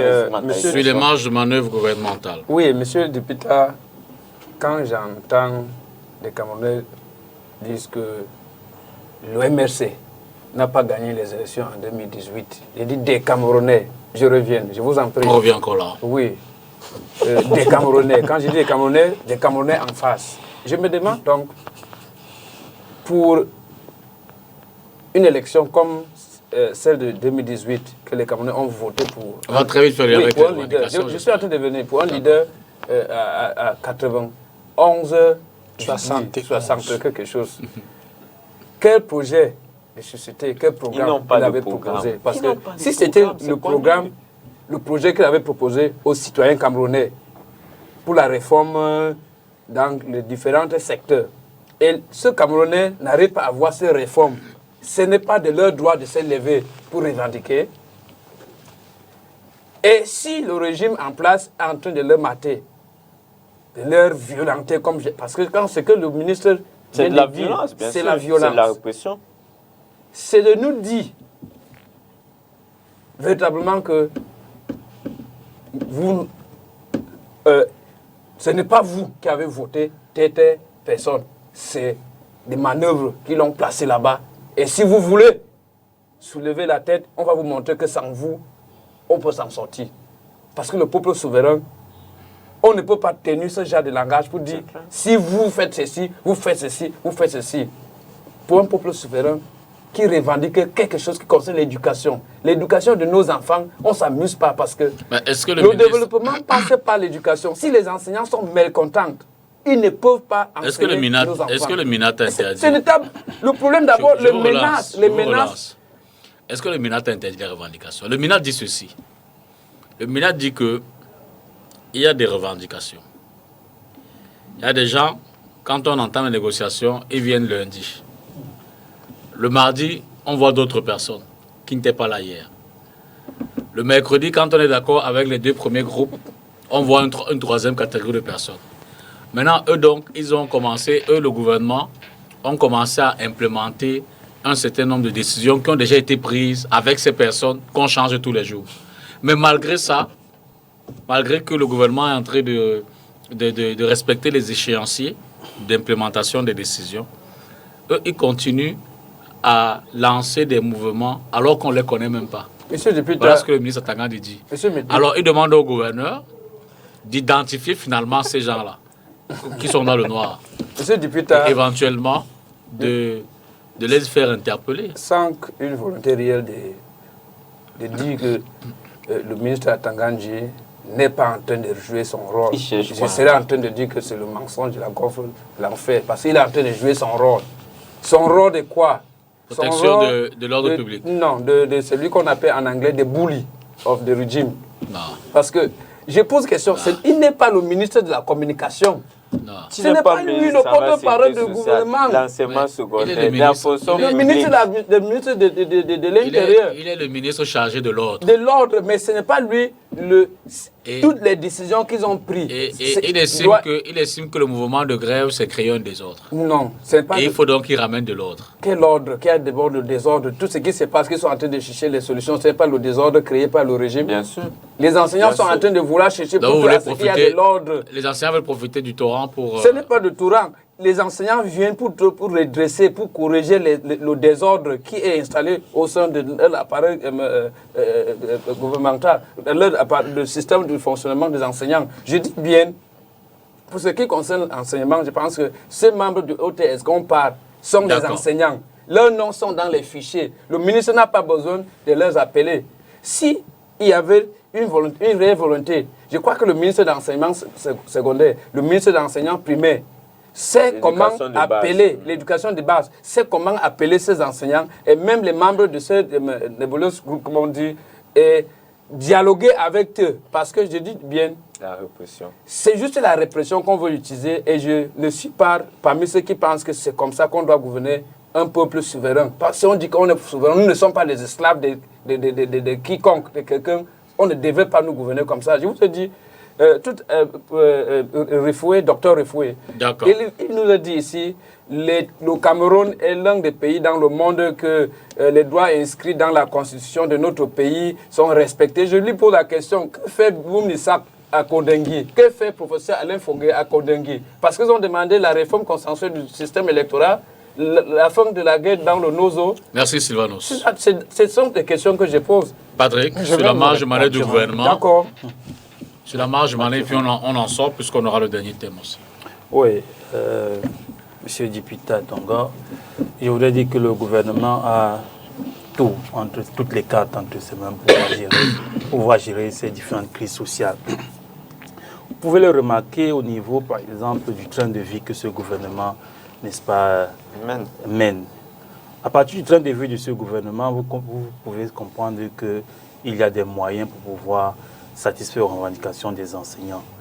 Ça veut dire quand vous voyez un cortège, par exemple, un cortège ministériel, vous voyez la dimension, les véhicules qui sont dans ce cortège, vous voyez comment est-ce que les richesses du pays, la gabegie dans les ministères, vous voyez les détournements, vous comprenez que ces gens-là privent, n'est-ce pas, les différents corps sociaux des moyens qui pouvaient les permettre de fonctionner aisément pour pouvoir mener un train de vie qui est exorbitant. Vous avez on nous a dit ici des ministres qui ont été arrêtés avec tout un parc automobile dans leur domicile. Vous pensez que ces moyens-là viennent d'où? Ce sont les moyens de l'État et les moyens de l'État doivent servir aux Camerounais, doivent servir aux différents sociaux qui revendiquent. Quand un enseignant demande tout simplement que ses primes de logement lui soient payées et que ces primes-là sont confisquées pendant près de 6 ans. Où est-ce que ces primes-là vont? Le député SDF, l'honorable Joshua aussi, nous a dit dans les médias que dans c'était ici sur STV le dimanche. Le budget qui est présenté à l'Assemblée nationale, cette dette-là n'existe pas. Ça veut dire que pour l'État du Cameroun, il ne doit rien à ces enseignants-là. C'est que et ces enseignants même ne le savaient pas. Donc ça a été révélé aux Camerounais que tellement cette dette-là, elle est cachée quelque part. Donc, ça veut dire qu'il y a des gens qui qui s'enrichissent, n'est-ce pas, qui prennent tous ces fonds-là chaque année et qui en font ce qu'ils veulent. Donc, ça veut dire qu'il y a les moyens pour pouvoir donner à ces enseignants, à ces enseignants ce qu'ils revendiquent, et cela doit leur être donné. Donc, voilà pourquoi moi je me dis qu'on ne peut donc pas penser que ces revendications ne sont pas légitimes. Elles sont légitimes, et au moins, comme le disait mon ami Paulo Youm, au moins sur le plan administratif, le statut a été corrigé. Revu et corrigé, déposé à la présidence de la République. Il faut au moins que sur le plan administratif, n'est-ce pas, qu'un enseignant sache quel est son statut, quelle est sa ligne de carrière, ainsi de suite, comment est-ce qu'il va gérer tout au long de sa vie, n'est-ce pas, et qu'il sache véritablement où il va quand il s'engage dans cette profession. Ce n'est pas le cas dans ce pays. Quand on s'engage en tant qu'enseignant, on est dans une aventure inconnue, alors que normalement, n'est-ce pas, autant les étudiants dans les universités, en leur temps, avaient demandé aussi un statut pour les étudiants, autant les enseignants aujourd'hui revendiquent la même chose. Donc, je pense que le gouvernement a tous les moyens pour pouvoir régler Alors, question de sortie. Est-ce qu'on peut donc être optimiste, confiant, qui c'est peut-être en ce gouvernement-là pour apporter satisfaction déjà à ces revendications des enseignants, satisfaction totale, parce qu'on ne peut pas non plus dire qu'il n'y a rien qui n'a été fait. Mais davantage, est-ce que pour qui c'est peut-être les revendications à venir, puisqu'il y en a toujours, la sérénité peut être, je veux dire, dans le camp de ceux-là qui c'est peut-être revendiqueraient. Oui. C'est question de sortie. Oui, monsieur le député, moi je pense qu'il n'y a pas un État parfait dans le monde et que les êtres humains peuvent changer. Oui, si il y a une chose qui ne peut pas changer, je pense que ce n'est que le CEPAN qui peut changer en CEPAN.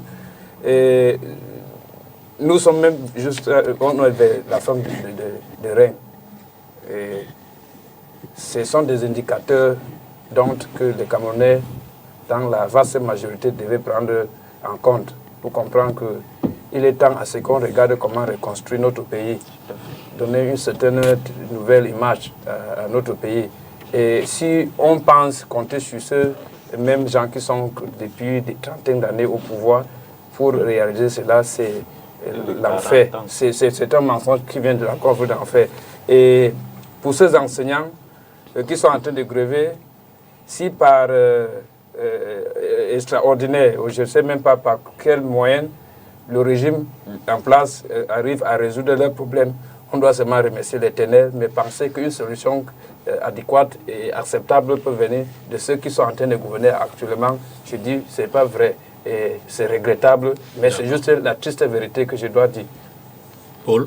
Oui, je voulais dire, surtout par rapport à la question que m'avait posée précédemment, que l'autre chose, c'est que vous savez, jusqu'à la fin avril, le budget du Cameroun n'est pas encore entré, tous les ministères, tout le monde est encore en attente du budget 2022. Je veux dire de l'entrée du budget 2022. C'est pour vous dire la situation délicate dans laquelle l'État du Cameroun se trouve. Et moi, honnêtement, quand moi je vois tout ça, et quand j'écoutais aussi mon frère Patrick tout à l'heure, j'ai l'impression de revoir en gros la vie de Normadine Baker. Je ne sais pas si vous voyez qui est cette très belle dame d'ailleurs, son tableau hier a été acheté à un prix record. Normadine Baker, c'était une actrice d'Hollywood qui était très belle, qui incarnait la beauté. Oui, exact, qui est joué de son nom plus qu'on connaît, et qui était pris en otage par les caméras d'Hollywood. Tellement elle avait son personnage de sex girl qu'elle arrive et elle voulait qu'on voit aussi un côté intelligent.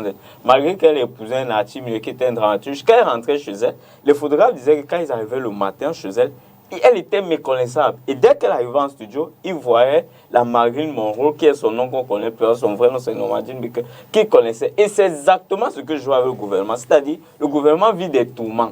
Le matin, il vous dit que les revendications sont légitimes, les enseignants ont raison, on va résoudre leurs problèmes. Le soir, il a changé de visage, il vous dit qu'il faut des textes. C'est-à-dire qu'ils sont en plein tourment. Ils sont dans des tourments. Et moi, je dis honnêtement, la vérité, il faut qu'on se le dise tous. Ceux qui peuvent encore faire confiance à ce gouvernement, simplement, c'est ceux qui sont au Cameroun ce matin, qui n'y ont même jamais mis pied, c'est peut-être eux. Parce que des Camerounais qui vivent dans ce pays, connaissant ce pays, l'histoire de son pays, quand on prend, que vous prenez, que ce soit la Constitution, la révision constitutionnelle, le 80, toutes les fois où les gens se sont rassemblés, et on fait confiance au Cameroun, même lors de la dernière, en 2019, comment on a encore appelé ça La Cannes. Non, en 2019, là, comment on a encore appelé ça? Ce qui a eu lieu après. Le glissement.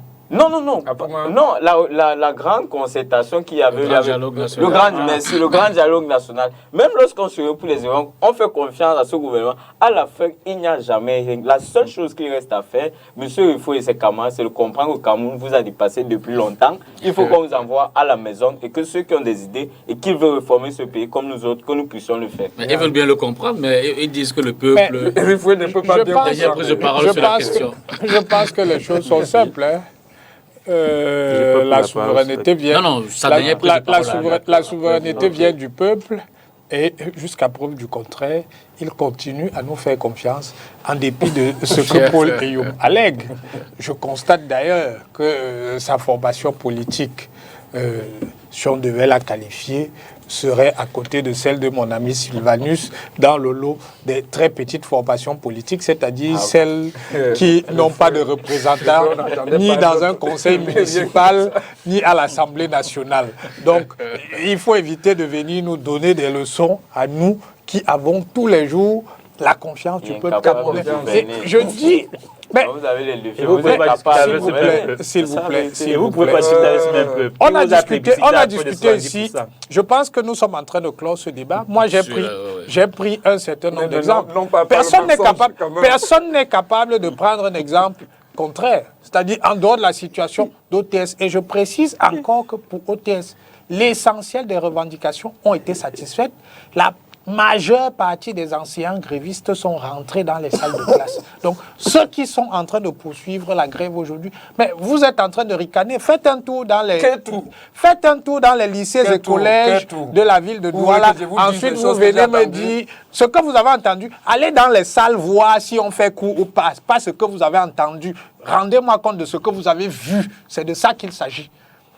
Parce que vous n'avez rien vu. Je dis, dans les salles de classe aujourd'hui, je n'ai pas terminé.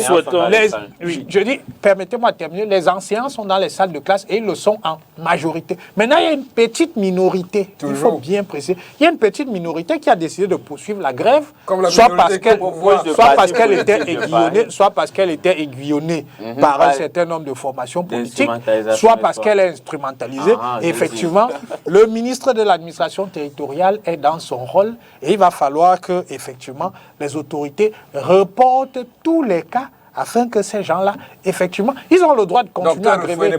S'il vous plaît, ils ont le droit de continuer à gréver, mais le gouvernement ne peut pas continuer à payer des gens dans ces conditions-là. S'ils choisissent de faire grève, eh bien qu'ils en assument les conséquences, y compris sur le plan financier. Mais pour finir, je dis, la méthode du gouvernement reste constante. C'est écoute, dialogue et solution dans la limite du possible, pour en finir avec vous. J'ai dit que vous êtes les spécialistes de la duplicité. D'accord. Monsieur, votre porte-parole avait déclaré que Patrick, les marches visaient à renverser le président de la République. On appelle ça l'insurrection. Et c'est sur cette base qu'ils sont emprisonnés. Mathurin a la parole Ce que je vais dire au nom du SDF, dont je suis le représentant ici, nous sommes attachés très fortement à la justice sociale. Et à ce titre-là, n'est-ce pas, nous sommes aux côtés des enseignants. Et nous pensons que la cause qu'ils défendent est une cause juste. Nous pensons que véritablement leurs revendications sont légitimes. Et nous appelons le gouvernement, n'est-ce pas, à faire tout ce qui est, n'est-ce pas, possible pour l'État du Cameroun à régler cette crise-là, n'est-ce pas. Nous avons déjà de nombreuses crises autour de nos frontières. Nous pensons que nous ne devons pas laisser des crises endogènes miner davantage ce pays.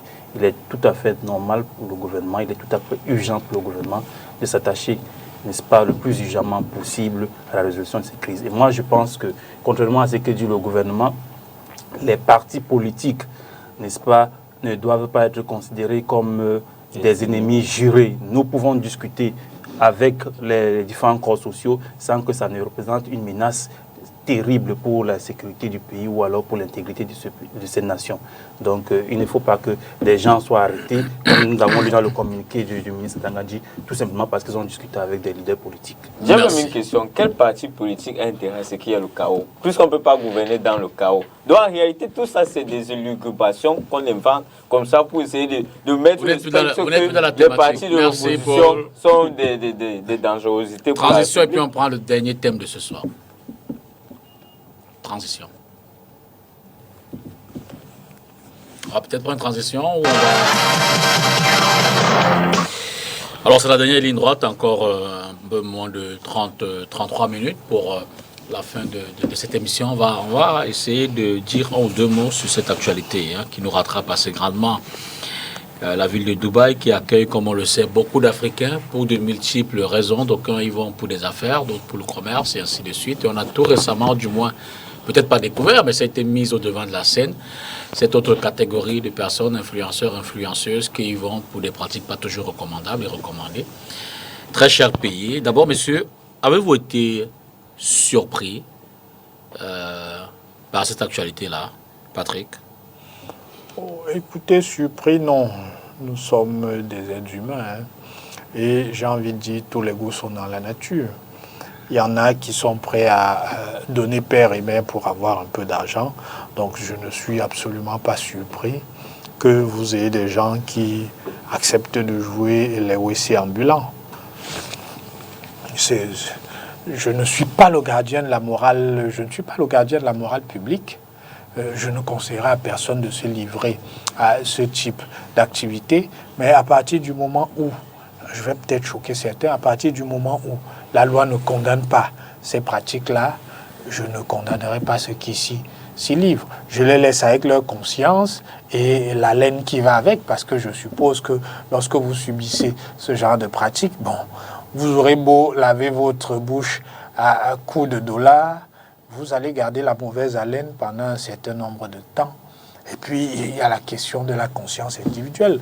Manifestement, certains n'en ont pas beaucoup, ils n'ont pas d'amour propre et ils considèrent qu'à partir du moment où ils peuvent rouler carrosse, il vaut mieux se livrer à ce type de pratique. Et il en va de même parce qu'aujourd'hui, on parle de ceux qui acceptent de jouer les WC ambulants, mais il y en a qui acceptent d'être trafiquants de drogue, il y en a qui acceptent d'être des assassins, et ainsi de suite. Ce n'est pas plus honorable. Sauf que le trafic de drogue et les homicides, la loi les condamne, alors que pour le moment, dans notre arsenal juridique, nous n'avons rien qui condamne les individus qui choisiraient de devenir des WC ambulants. Donc, même ici, peut-être qu'il y en a qui peuvent se livrer à ce type de pratique. D'accord. Paul Youm.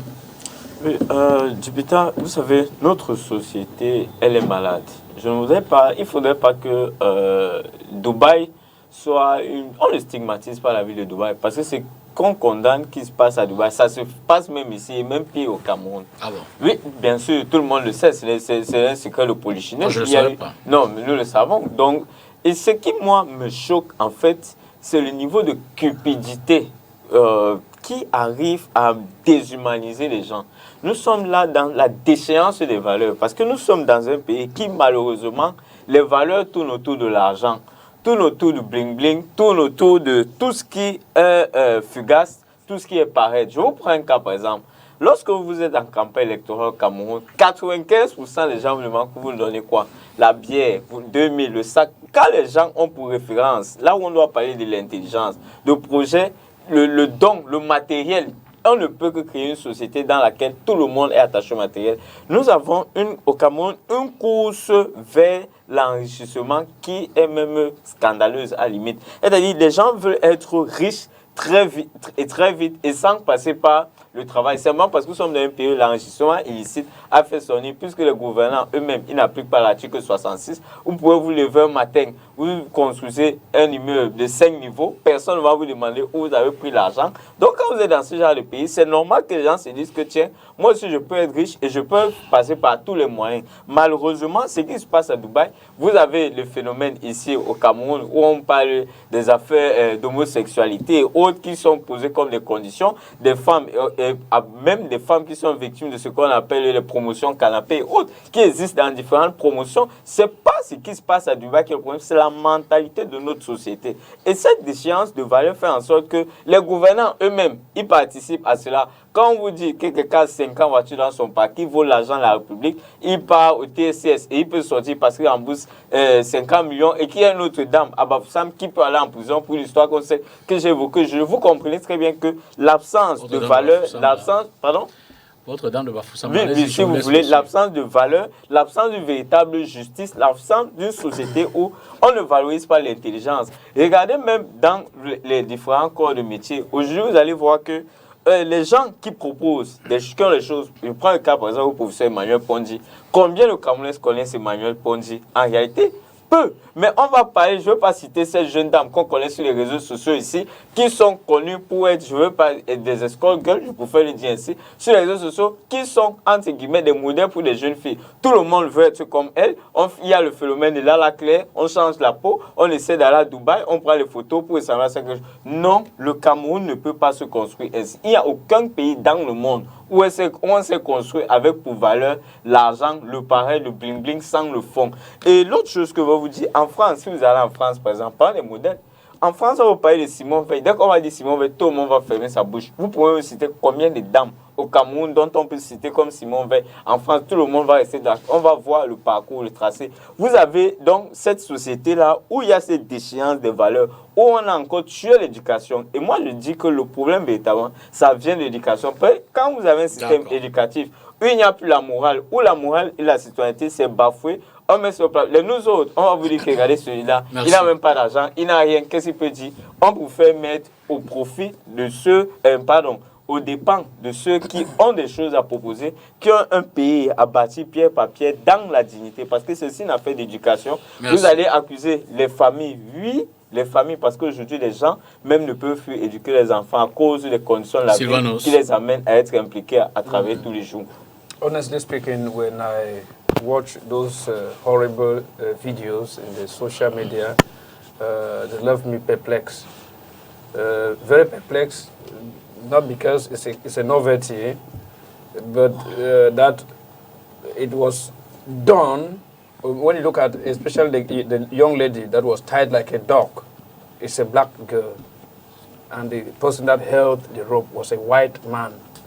You see, it makes me to begin to think that, or to continue believing that there is still that form of racism that is existing, because if we have to give value to people based on their skin color, because we would not see any other white person being done like that in any part of the world. Even in Africa, where they come to Africa and they live very peacefully, you see that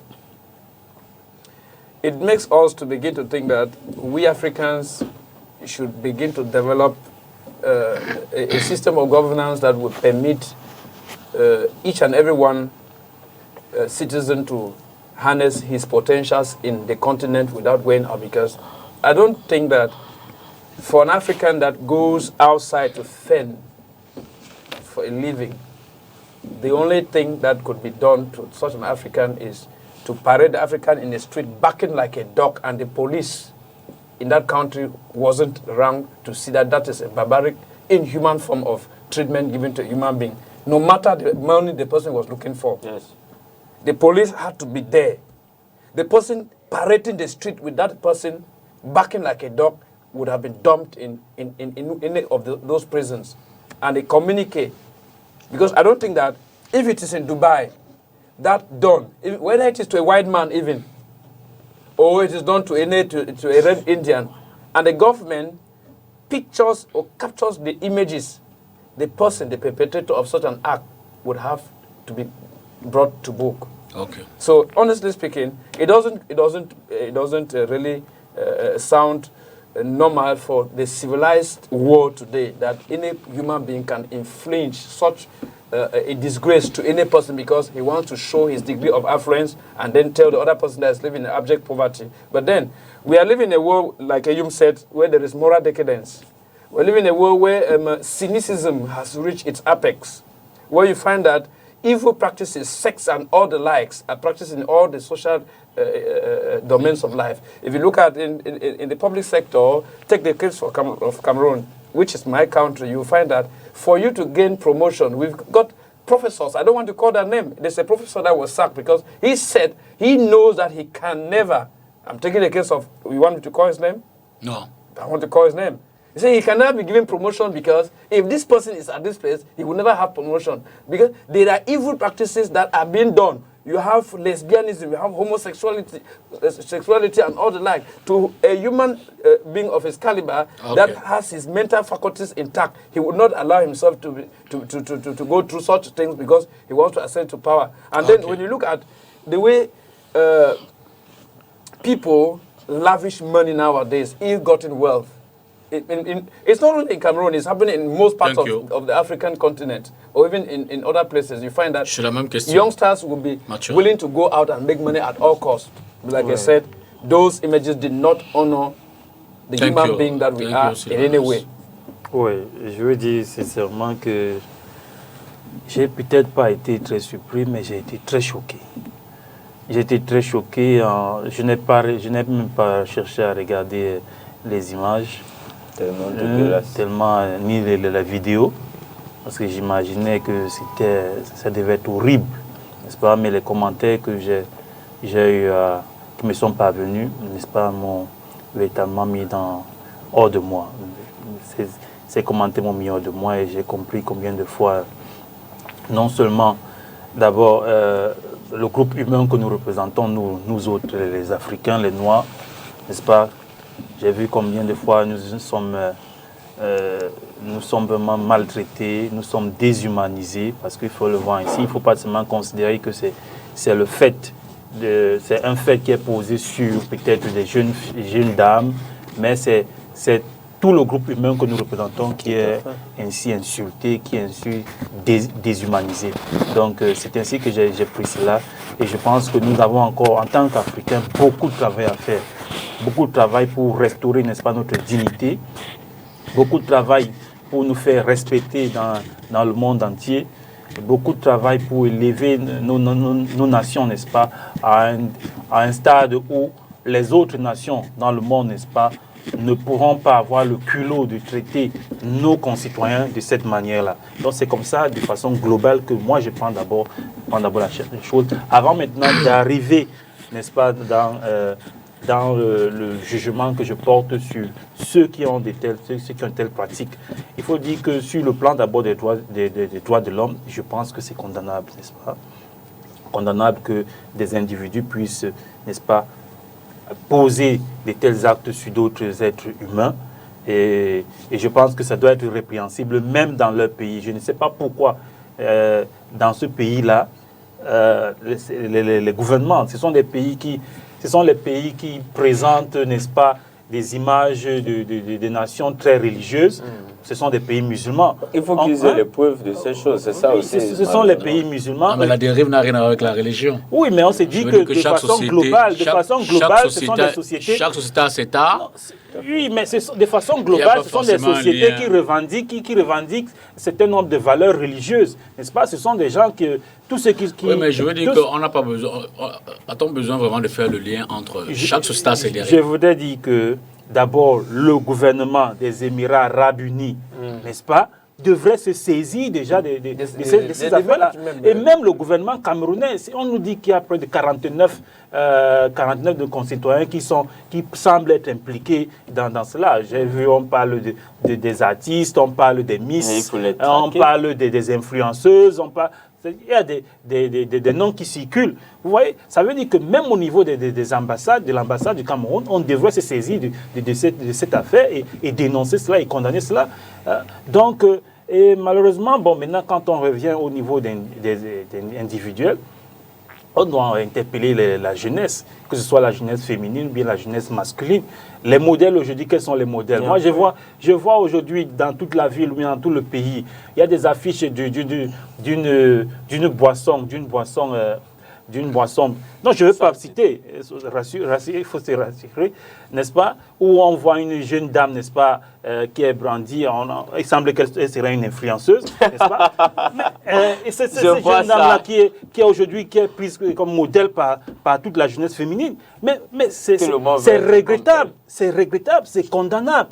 Donc, voilà donc comment est-ce qu'on nous présente, voilà, on présente à la jeunesse que voici donc une modèle. On lui dit que ce n'est pas des exemples. Mais ce sont des contre-exemples. Ce sont des sorties. Ce sont des contre-exemples. Voilà donc de telles choses qui entraînent des dérives telles que celles que... Parce que tout le monde court après de l'argent. On va voir ces jeunes qui se présentent, ces jeunes dames-là qui se présentent comme des influenceuses. Question de sortie. Elles vont se présenter avec un sac Gucci, avec, je ne sais pas moi, un vêtement ou bien chaussures MS, et ainsi de suite, n'est-ce pas, pour attiser la convoitise des jeunes filles et les amener à les ressembler, alors qu'elles se livrent de façon générale à la prostitution. Dans les années 90, des modèles qui s'étaient imposés aux jeunes, on les appelait les fémans. Beaucoup de jeunes, quand on leur demandait qu'est-ce que tu souhaites demain, il y en a qui disaient que je vais être féman. Vous voyez, aujourd'hui, quand on demande à certains qui sont dans les réseaux sociaux, je vais être tiktokeuse, je vais être influenceuse.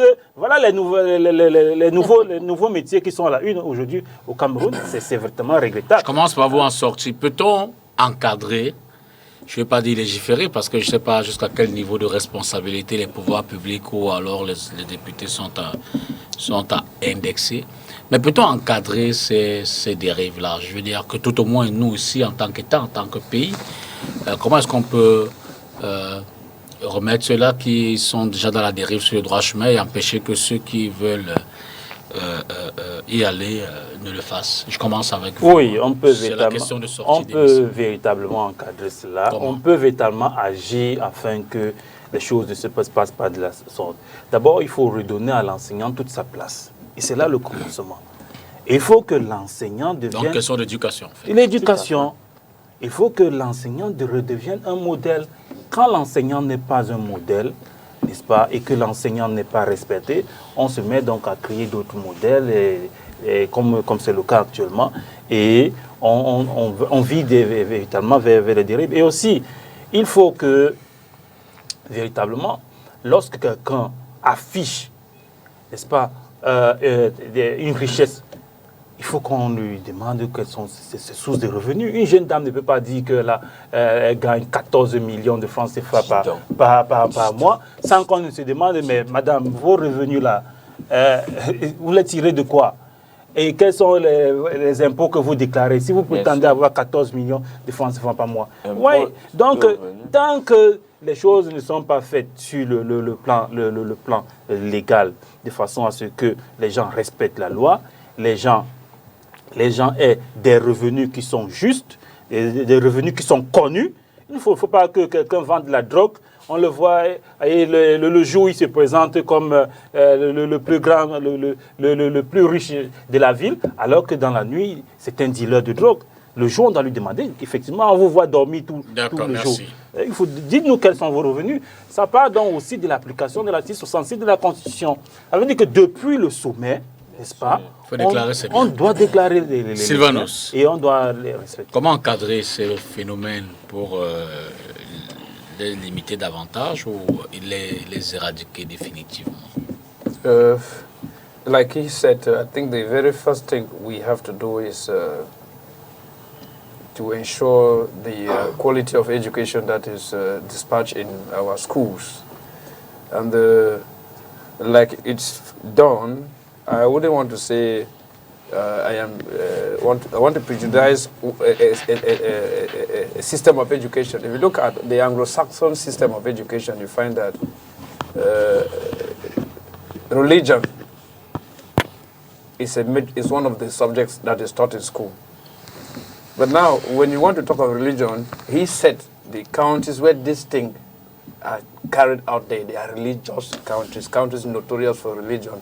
Now we begin to ask ourselves, is the religion now baseless? That's the question. But like it is said, religion has not lost its place. Religion alone cannot function when the the powers that be do not collaborate, because, like I said, what happened in the street, the police officers would have apprehended the person that was parading the street with that young lady. So the school has to do its job. The powers that be, the security officers, and even the legislators, those who are to vote laws, I think it's high time they begin to look at how laws can be put in place in order to curb such social ills that they shouldn't happen. And then, when there's good governance, you find that young stars will not trail out of the continent to go and begin to suffer because they want to make money. If they come from a country where you see that the gap between the rich and the poor is wide, and the rich is honored, like it is in our nation, you see that if you don't have money, whether you have wisdom or whether you are an intelligent person, you are nobody. Nobody respects you. They don't respect you because of the contents of your brain. They respect you because of the contents of your pocket. In such a society, you find there is bound to be moral decadence. There's bound to be all forms of evil because everybody wants to reach at all costs, and then sometimes they want to narrow the gap between good and evil. So it is love for this government, it's love for political actors and everyone to join hands on deck and see that they construct a society so that the place become comfortable for everybody to live. And that's done. We have a better world. Ok. Monsieur Djipita, pour résoudre ce problème, la première chose à faire, c'est de réformer notre éducation. Remettre l'éducation civique et morale au cœur de notre système éducatif. La deuxième chose à faire, c'est de lutter activement contre l'enrichissement illicite. Amener les gens à comprendre qu'on ne peut pas revenir riche du jour au lendemain sans pouvoir le justifier auprès de l'État. La troisième chose à faire, c'est de mettre des valeurs dans la construction de notre pays. Rappeler aux gens qu'il y a des valeurs qu'on doit avoir dans la vie. Des valeurs, qu'elles soient familiales, des valeurs dans la société qui sont, le mérite. Il faut ramener le mérite au Cameroun. 2, la méritocratie. Créer une société dans laquelle où des gens qui ont des compétences se disent que oui, on peut croire en notre pays. Parce que c'est aussi l'un des problèmes, c'est que la jeunesse camerounaise ne croit plus en son pays. Parce que nous avons la malchance d'avoir des dirigeants qui ont tué le rêve de la jeunesse dans ce pays. Il faut créer une société dans laquelle les jeunes se disent que si je travaille, je peux réussir, je peux quitter de petit jeune que je suis un grand monsieur demain parce que je suis dans une société où on donne les chances à tout le monde pour pouvoir réussir. L'autre chose qu'il y a à faire, c'est la participation de toute la société, même les médias. Moi, j'ai vu une dame, il y a quelques mois, sur une chaîne concurrente, je ne vais pas la citer, un dimanche, à une grande émission, on a le coup de passer à la télévision. Je suis resté, je me suis dit, vous imaginez Ruby passer à la télévision en Italie. Ruby, c'est la jeune fille pour qui Silvio Berlusconi avait appelé, qui a créé sa chute, qui était une escargot. Vous imaginez Zaya passer sur France 2 en France, mais au Cameroun, vous voyez ces jeunes là qui sont invités par des médias, invités par des sociétés pour faire la promotion de quoi? Le travail qu'on appelle influencer n'est pas un travail. En réalité, c'est la prostitution qu'on met derrière influenceuse. L'autre chose qu'il y a à faire, et justement, moi j'appelle le gouvernement à frapper tous ceux qui vont aller dans la différence, que ce soit les médias ou ces entreprises, qui croient que parce que ces gens ont caporalisé une certaine attention sur les réseaux sociaux, qu'ils doivent se mettre en avant. Non, nous devons créer une société de valeurs. Nous ne pouvons pas faire la promotion de la déviance. Nous devons ensuite créer une éthique. Parce qu'aujourd'hui, quand je parle de valeurs, l'éthique même est la valeur fondamentale. Parce que lorsque les gens savent que nous sommes dans un pays où nous sommes d'abord éduqués, nous sommes suivis et nous devons avoir l'éthique, la fierté d'être Camerounais. Parce que ce qui se passe à Dubaï, ça, c'est l'image de tous les pays africains. C'est l'image de l'humanité, du noir d'abord de l'Africain. Cela montre que l'Africain, mentalement, il reste un esclave. C'est l'image de l'Afrique qui est salie. Et même ce que je condamnais qui se passe ici, ce sont des déviances contre lesquelles nous devons combattre. Et la dernière chose, c'est que les Camerounais ou les Africains, nous ne devons plus accepter de vivre dans des sociétés où on passe sous silence tout ce qui est déviance. Il faut dénoncer ces gens et il faut les traquer. Pour finir, Patrick Refoué, sur les moyens, la capacité, puis c'est peut-être des pouvoirs publics, mais de la société aussi, de combattre ce genre d'attitude. Bon, je crois que la première chose qu'il faut dire, c'est que ce n'est pas une situation qui concerne exclusivement les Africains. Je ne sais pas s'il y a des Africains. Moi, j'ai vu que Cyril Hanouna en a parlé dans son émission et les témoignages qui avaient montré bien que certaines topless françaises avait souvent eu affaire à ce type de proposition. Donc, ça n'a rien de purement africain. La deuxième chose qu'il faut indiquer, c'est que vous aurez beau dire qu'il faut remettre l'église au centre du village, si des gens décident d'adorer Satan, vous ne les empêcherez pas de le faire. Nous sommes dans une société libre. Et ce sont des adultes. C'est-à-dire que ce sont des choix. Ça, c'est vraiment la vision du NDPC. C'est ça le NDPC. La déchéance des valeurs. C'est ça la déchéance des valeurs. S'il vous plaît. Ce sont des adultes. Et ils choisissent en toute conscience de s'enrichir, si on veut, de s'enrichir, si on veut, de cette façon-là. Moi, je me souviens d'une chanson d'un rappeur, c'est une chanson que j'écoutais il y a à peu près 20 ans, et dans cette chanson, il dit « Les gosses d'aujourd'hui sont des gens particuliers, c'est-à-dire que ce sont des gens qui chaussent des bottes de 7 lieues. Ils veulent avoir mon salaire, mais ils ne veulent pas savoir comment je bosse. » Mais c'est la situation dans laquelle nous sommes aujourd'hui. Patrick. C'est la situation dans laquelle nous sommes aujourd'hui. Il y a un philosophe français qui a théorisé ça dans un ouvrage que je vous conseillerais de lire, L'ère du vide. Parce qu'il considère qu'en fait, nous sommes dans une société où l'éthique et les valeurs morales sont en recul et où elles sont en crise. De sorte que... Et vous les encouragez dans la vôtre. S'il vous plaît, ce n'est pas une affaire, ce n'est pas une question d'encouragement, parce que nous sommes dans une société qui est une société ouverte. Quand vous allez à l'école, on vous socialise là-bas, mais vous sortez de l'école, vous vivez avec des amis, vous regardez la télé. Donc, les éléments qui vous permettent de construire et de structurer votre personnalité ne dépendent pas seulement de l'école. Ils ne dépendent pas seulement de l'environnement immédiat. Ils dépendent aussi des médias auxquels vous êtes exposés. Et je suis désolé de le dire. Paul Eyuma parlait tout à l'heure de Marilyn Monroe. Mais aux États-Unis, on lui vouait un culte supérieur à celui qu'on vouait aux nombreux prix Nobel que ce pays a toujours eu. Non, mais c'était pas la même chose. Pardon. C'était une actrice. C'est plus le débat. C'était vraiment une actrice. Oui, ça, tu n'en sais rien. Non, c'était une actrice. Je suis désolé. Ça, c'est nos côtés. Je dis... C'est pas parce que tu veux justifier une perversité que tu vas prendre un mauvais exemple. Attention. Elle n'était pas... Attention, c'est pas parce qu'elle a pu avoir trois mariages, une liaison même avec le président Kennedy. Pas tous à la fois en fin d'émission. Ce qu'il veut dire là, c'est un mensonge. C'est un fait. Marilyn Monroe n'était pas un parangon de vertu. Elle a même frayé avec un baron de la drogue. Cela est connu de tous. Elle consommait de la cocaïne. Donc quand vous parlez d'exemple, elle ne peut pas être un exemple. Deuxième chose, jusqu'aujourd'hui, vous avez des gens qui vont en pèlerinage. Jusqu'aujourd'hui, vous avez des gens qui vont en pèlerinage chez Elvis Presley. Lui-même, ce n'était pas un exemple. Donc, il faut faire attention. Nous sommes dans une société qui est une société désormais ouverte. Les gens mais l'ouverture n'empêche pas l'encadrement des libertés. Liberté n'est pas libertinage. Justement, dans ce cas-là, qu'est-ce que vous allez faire? Légiférer pour empêcher aux gens d'aller à Dubaï? Non, les canons c'est faux. Le RDPC, l'immoralité doit mettre l'égalité. C'est pour ça que vous voulez l'argent du pays, vous êtes content, vous encouragez les gens à ne pas déclarer les biens. Non, c'est ça. Vous ne pouvez pas dire, vous voulez une société dans laquelle il n'y a plus de valeur. Faites attention à vos déclarations. Vous dites que le RDPC vole l'argent du pays. J'espère que vos camarades, je dis vos camarades, vos camarades, ce sont les tribunaux camerounais qui les camarades. Ce sont les tribunaux camerounais qui sont en prison. Il y a tout un gouvernement en prison. Non, tes camarades. Non, laisse ça. Rifoué, tes camarades sont en prison. On retient l'idée. Les nôtres sont en prison. Les vôtres sont où? Quel 300 millions? Il a même failli le protéger. Merci, messieurs. Protéger qui? L'émission est terminée. Merci, Patrick Rifoué. Merci, Sylvanus Moutanga. Merci à vous, Mathurin Biol. Puis merci à vous, Paul Eyuma.